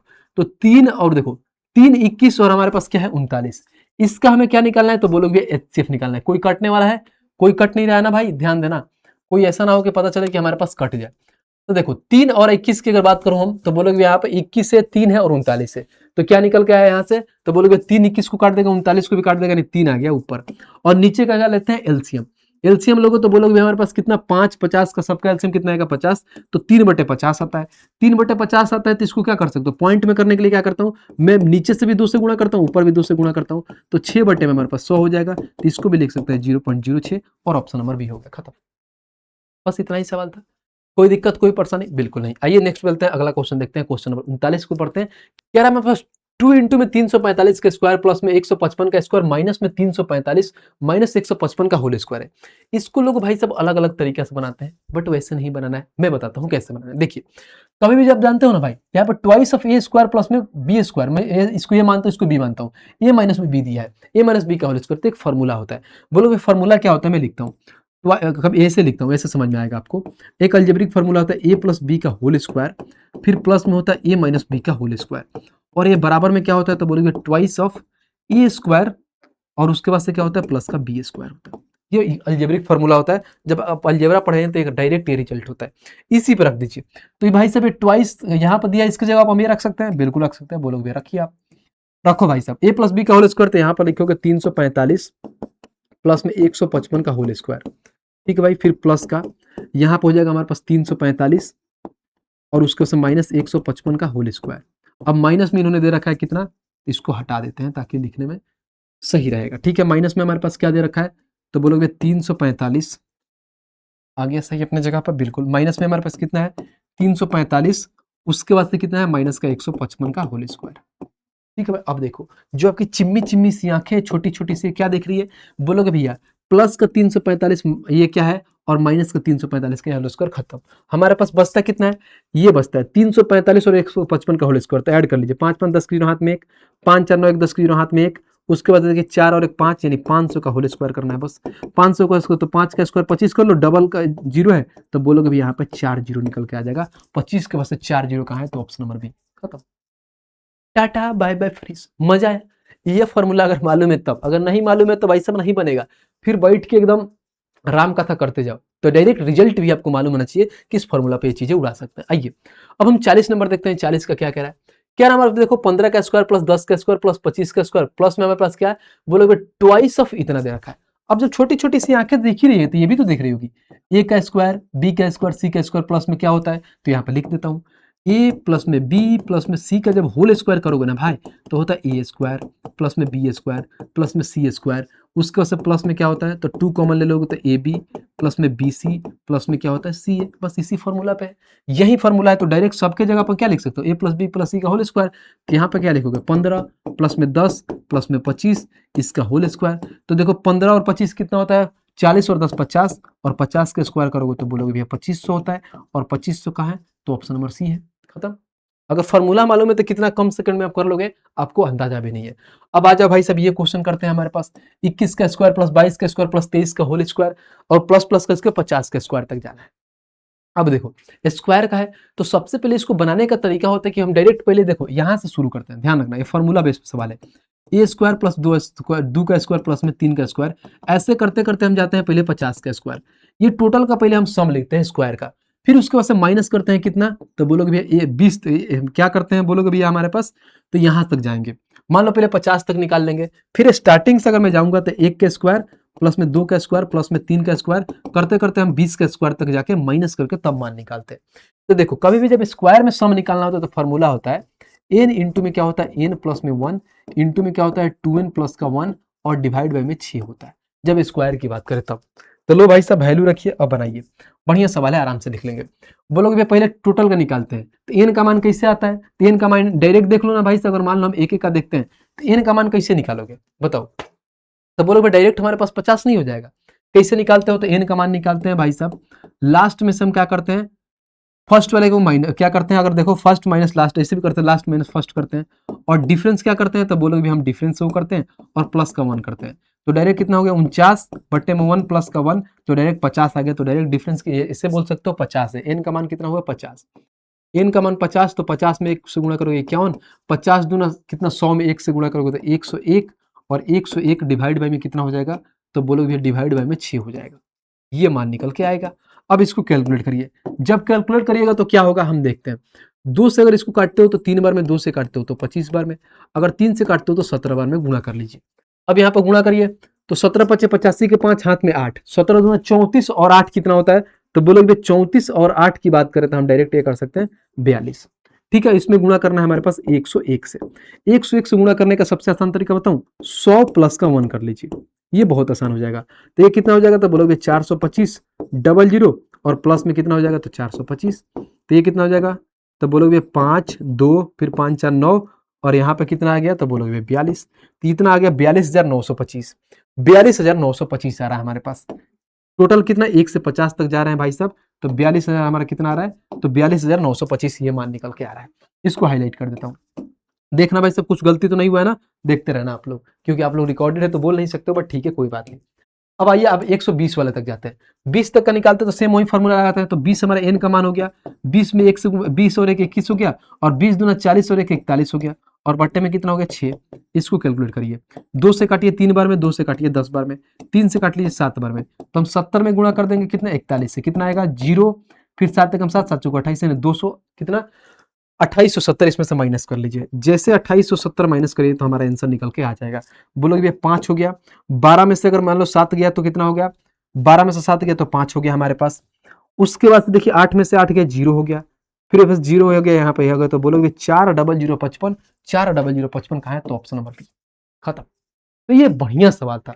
पहले भाई साहब हम इसका सम निकालना था स्क्वायर का 50 तक, 50 का सम आया फिर उसके बाद हम 20 का सम निकाले इतना आया, उसके बाद हम इतना में से क्या किए तो माइनस किए भाई साहब ये वाला हमारा इतना सम आया तो हम इसमें से माइनस किए तो हमारा आंसर निकल के आ गया। तो अच्छे अच्छे सवाल आए हैं तो टॉप क्वेश्चन का मतलब हुआ भाई साहब कि बढ़िया बढ़िया सवाल आपको मिलेंगे। आइए अगला देखते हैं क्वेश्चन नंबर 42 देखते हैं। 42 का कह रहा है हमसे पूछा है भाई साहब इसका सम बता दीजिए। कितना सवाल आसान है बोलोगे एपी में है, कैसे एपी में है देखिए तो 7 14 21 यानी 7 7 बढ़ रहा है तो डायरेक्ट हम एसएन का फॉर्मूला लगाते हैं। एसएन क्या कहता है तो n/2 होता है। बोलोगे फर्स्ट प्लस में लास्ट, बस बात खत्म। एन का मान कितना हो गया तो देखो एन का मान निकालने के लिए देखो ना 7 यानी 20 कितना 20 का 7 गुना 140 होता है, ऐसे में निकाल सकते हो। फर्स्ट और माइनस का क्या होगा लास्ट, देखो लास्ट माइनस फर्स्ट 140 में से 7 घटाओ और डिफरेंस कितना है 7 का प्लस का 1 कर दो तो बोलोगे भैया कितना हो गया हमारे पास 133 हो गया डिवाइड में 7 और प्लस का 1, 7 से काटोगे 19 बार में 19 से 20 यानी एन का मान 20 आ गया। तो ऐसे में निकाल सकते हो। तो यहाँ पे कितना हुआ 20 डिवाइड में 2, फर्स्ट कितना है 7 और लास्ट कितना है तो 140 है। अब आ जाइए यहाँ से हो जाएगा 10 10 का मल्टीपल लास्ट में 0 सब में है। तो देखो भाई साहब 147 और 10 से गुणा करोगे तो 1470 आएगा। 1470 का है तो ऑप्शन नंबर बी हो गया, खत्म। इसको एक और तरीके से बना सकते हो, बताई। अगर मान लो अगर एपी वाला ये फॉर्मूला आपको याद नहीं है तो कैसे बनाओगे मैं बताता हूँ। भाई ये क्वेश्चन करने के बहुत सारे तरीके होते हैं, बट ये है कि एग्जाम में कौन सा तरीका क्लिक होता है वो ज्यादा इंपॉर्टेंट होता है आपके लिए। बोलो भैया कौन सा तरीका है, एक बार बता दीजिए। तो तरीका हमारे पास क्या है, 7 कॉमन ले लेता हूँ। जैसे 7 कॉमन लूंगा तो 1 हो जाएगा, फिर 2 हो जाएगा, फिर 3 हो जाएगा, फिर 4 हो जाएगा। ऐसे करते करते 20 तक जाओगे। जैसे 20 तक जाओगे तो फॉर्मूला क्या होता है, देखो भाई सब लगातार एक कॉन्जुगेटिव नंबर है, स्क्वायर है नहीं तो सम क्या होता है, n इंटू में n+1 डिवाइड बाई 2। ये कौन क्या होता है, फॉर्मूला है। तो बोलोगे डायरेक्ट लगा दो ना। तो 7 तो है ये, n का मान कितना हुआ, तो हमारे पास देखो भाई सब n का मान कितना है, 20 है। 20 और 20 और 1 21 डिवाइड बाई में 2 करिए, 2 से कटिए 10 बार में। अब बोलोगे भी हमारे पास देखो कितना, 70 में 21 से डायरेक्ट हम क्या कर सकते हैं, 210। देखो 70 में क्या कर सकते हैं, 21 से गुणा कर सकते हैं। तो 21 का 7 गुना कितना होता है, 147 यानी 1470। ऑप्शन नंबर डी हो गया। तो ये भी एक तरीका था, ऐसे आप कॉमन लेके बना सकते थे। आइए क्वेश्चन नंबर 43 देखते हैं और 43 को पढ़ते हैं। क्या करा है, चीजें समझ में आ रही है तो वीडियो को लाइक करना है, चैनल को सब्सक्राइब करना है। ये नहीं कि बैठ के आराम से मौन धारण करके देख रहे हैं, नहीं भाई सब वीडियो को भी लाइक करना है साथ साथ में। देखिए ये हमारे पास मान दे रखा है, हमको बोला है भाई साहब इसको क्या करना है, आरोही अवरोही में, यानी सबसे पहले डिसेंडिंग ऑर्डर में, सबसे बड़ा उससे छोटा ऐसे करते करते।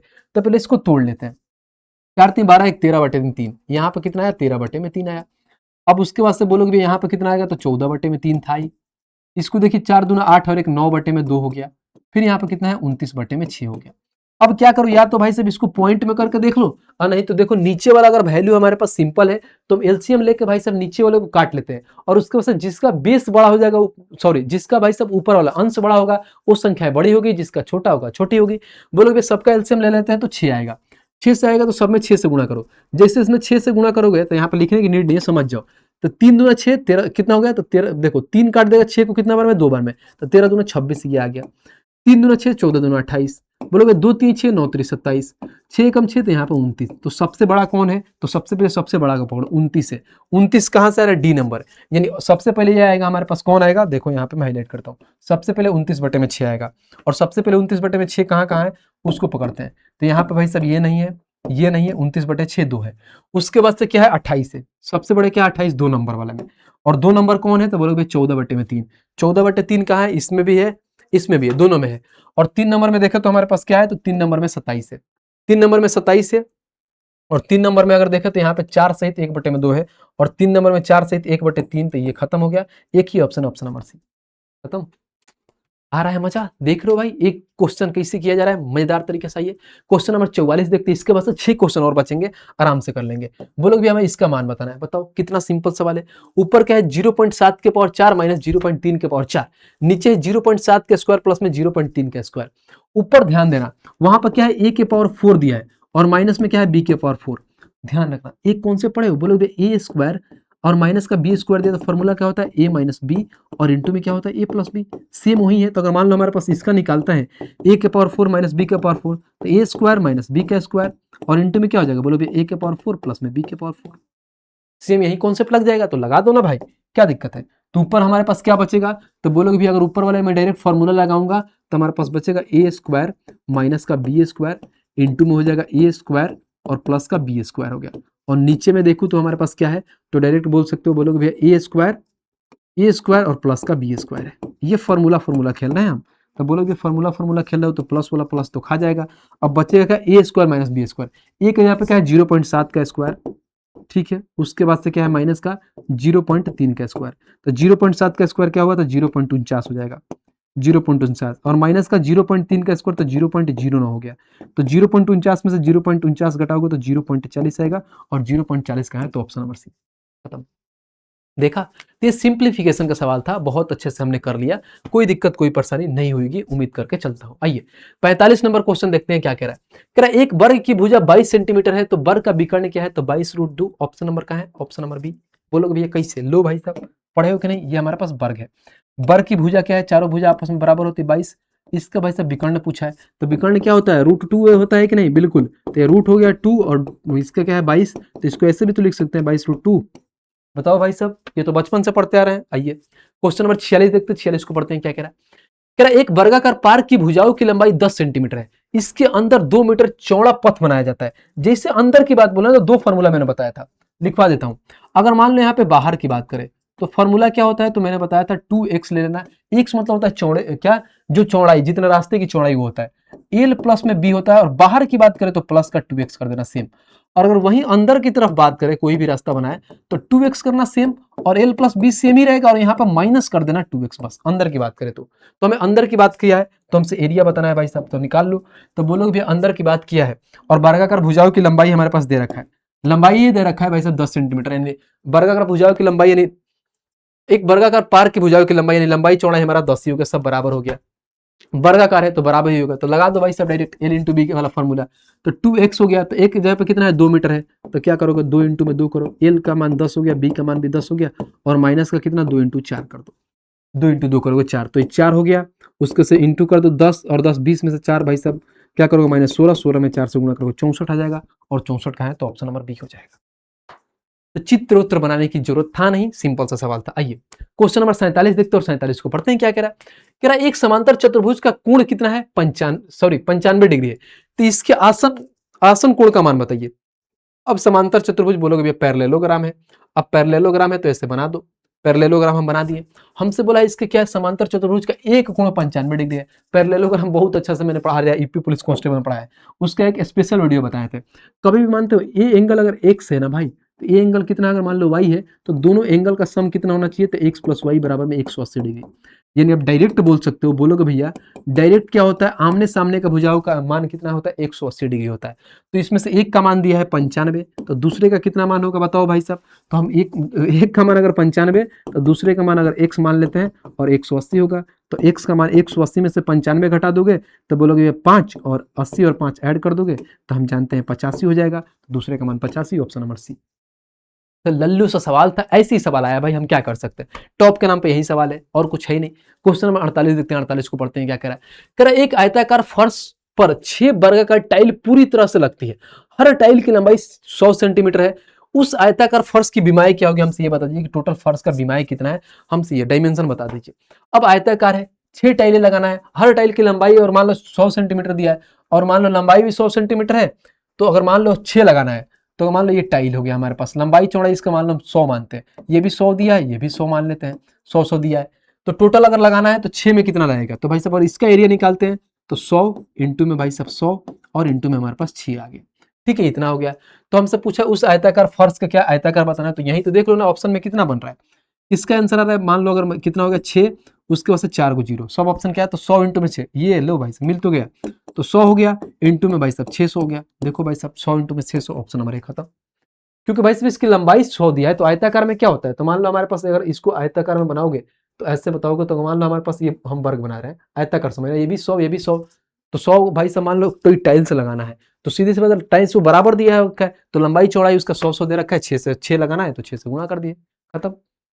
आ जाइए 49 नंबर देखते हैं क्या कह रहा है। कह रहा है हमारे पास 3 विभिन्न टुकड़े जिसकी लंबाई 81, 54 और 36 सेंटीमीटर दे रखा है, हमें बोला है कि व्यर्थ नहीं होना चाहिए, तो छड़ की क्या बोला है, ऐसे सबसे लंबी छड़ की लंबाई बता दीजिए, इसका HCF निकालना है। मैं कतई नहीं बनाऊंगा, ये कितना है 81 है, ये कितना है 54 है, ये कितना है 36 है, तो इसका भाई साहब HCF फाइंड करना है, और HCF आप लोग खुद फाइंड करना है। इसका आंसर होमवर्क है आप लोगों के लिए, सभी लोग कमेंट बॉक्स में इसका आंसर देंगे, इतना तक देख लिए हैं तो जो बच्चे यहां तक देख लिए भाई साहब सभी लोग इसका आंसर कमेंट बॉक्स में देंगे, बिना आंसर दिए आगे नहीं बढ़ सकते। आइए आज का हमारा लास्ट सवाल है, बहुत बढ़िया तरीके से आज का लास्ट सवाल हम कंप्लीट करेंगे। सबसे पहले एक चीज बता दें कि मैं करा रहा हूं, तो बोलोगे जीडी का प्रिपरेशन बहुत अच्छे से करा रहा हूं, यानी 2026 में जो एग्जाम हुआ था उसके आंसर क्या है, उसी का हम प्रॉपर अच्छे अच्छे क्वेश्चन लाके हम बढ़िया से आपका सोल्यूशन करा रहा हूँ। अगर आपको चाहिए कि नहीं भैया और इस पे वीडियो लेके आओ, तो मैं लेके आऊँगा पार्ट 3 पार्ट 4 भी लेके आऊँगा, आपका जैसा रिस्पॉन्स रहा उस हिसाब से लेके आऊँगा। लेकिन कोई बच्चा जैसे मान लीजिए 2026 में एग्जाम नहीं अच्छा से गया, बढ़िया से प्रिपरेशन नहीं था, कहीं लेक हुआ था जिसकी वजह से एग्जाम उसका सही नहीं गया, और 2027 में सोच रहा है कि उसकी नौकरी लगे जीडी में, वो भी अच्छे रैंक के साथ बहुत अच्छे तरीके से, तो हमारी अभी भी जो आज ऑफर में भी चल रही है, अभी ऑफर में जीडी का बैच चल रहा है हमारा, बहुत ही मतलब डिमांडिंग बैच है। यानी अभी मैं आपको खोल के यहाँ पे दिखाता हूँ, जो 2027 का प्रिपरेशन कर रहे हैं उन सभी के जीडी वाले बच्चों के लिए क्या बढ़िया तरीका से हमारे जो विद्याग्राम एप्लीकेशन है उस पे देखिए। हमारे पास जब विद्याग्राम एप्लीकेशन पे जाइएगा ना, यहाँ पे मैं आपको दिखाता हूँ विद्याग्राम एप्लीकेशन पे, यहाँ पर जाइए, बहुत बढ़िया तरीके से हमारा एक जीडी का बैच आया। यहाँ पैड कोर्स में जाइएगा, जैसे पैड कोर्स में जाइएगा तो ये देखिए, ये हमारे पास क्या है, तो बोलोगे SSC GD Bharat batch. Bharat batch के नाम से ये बैच है। बहुत अच्छे तरीके से हम लोग इसमें कंप्लीट कराने हैं। मैथ्स में हम लोग दोनों भाई पढ़ाने वाले हैं। उसके बाद से रीजनिंग में पुलकित सर, इंग्लिश जय सर, हिस्ट्री आपका अंकित सर कराएंगे, पॉलिटी और जियोग्राफी हमारे पास यहाँ पर देखो तो दीपक सर कराएंगे, स्टैटिक भी हमारे अंकित सर कराएंगे, मोहित सर हमारे हिंदी पढ़ाएंगे, करंट अफेयर हमारी एमएम पढ़ाएंगी, शुभम मैम पढ़ाएंगे और आरती में हमारी साइंस पढ़ाएंगे। तो जितने भाई लोग 2027 के लिए प्रिपेयर कर रहे हैं, यानी प्रिपरेशन कर रहे हैं, वो चाह रहे हैं कि 2027 में उनकी नौकरी चाहे, तो ये बैच लीजिए। यहाँ से बहुत अच्छे से एकदम बेसिक से हाई लेवल तक चीज़ें कवर कराएंगी और ये चीज़ें कंप्लीट कर ले तो, इस बैच को अच्छे से कंप्लीट कर ले तो 2027 में नौकरी आपके हाथ से नहीं जाएगी। ये भाई का वादा है। बहुत अच्छे तरीके से आपको जीडी का टारगेट करके पढ़ाया जा रहा है, तो इसको ज्वाइन करिए, अच्छे से पढ़ाई करिए। अभी मात्र 399 रुपये में मिल रहा है, 1-2 दिन का ऑफर है। ये आपको 599 रुपये में मिल जाएगा, तो आप आराम से लेके पढ़ाई कर सकते हैं।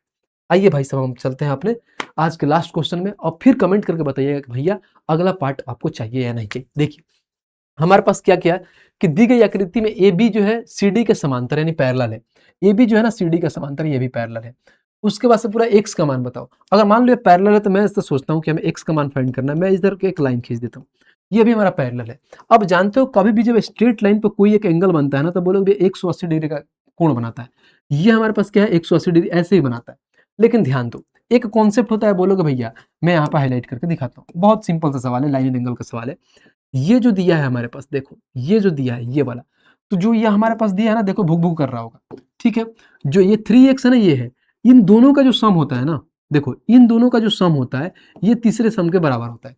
अगर मान लो ये अगर 8x निकालना है तो मैं मानता हूँ 3x और यहाँ पर क्या ऐड करेगी, 8x है, तो बोलोगे ये 3x और ये 5x, यानी इन दोनों का सम ये के बराबर होता है।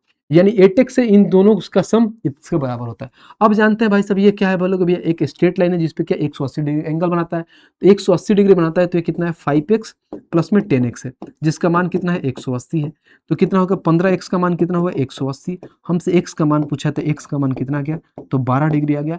x का मान 12 है, ऑप्शन नंबर कहाँ है, तो ऑप्शन नंबर सी, खत्म। तो ये बहुत ही लल्लू बहुत ही आसान सा सवाल था। उम्मीद करता हूँ आपको समझ में आया होगा, कोई दिक्कत कोई परेशानी आपको नहीं होगी।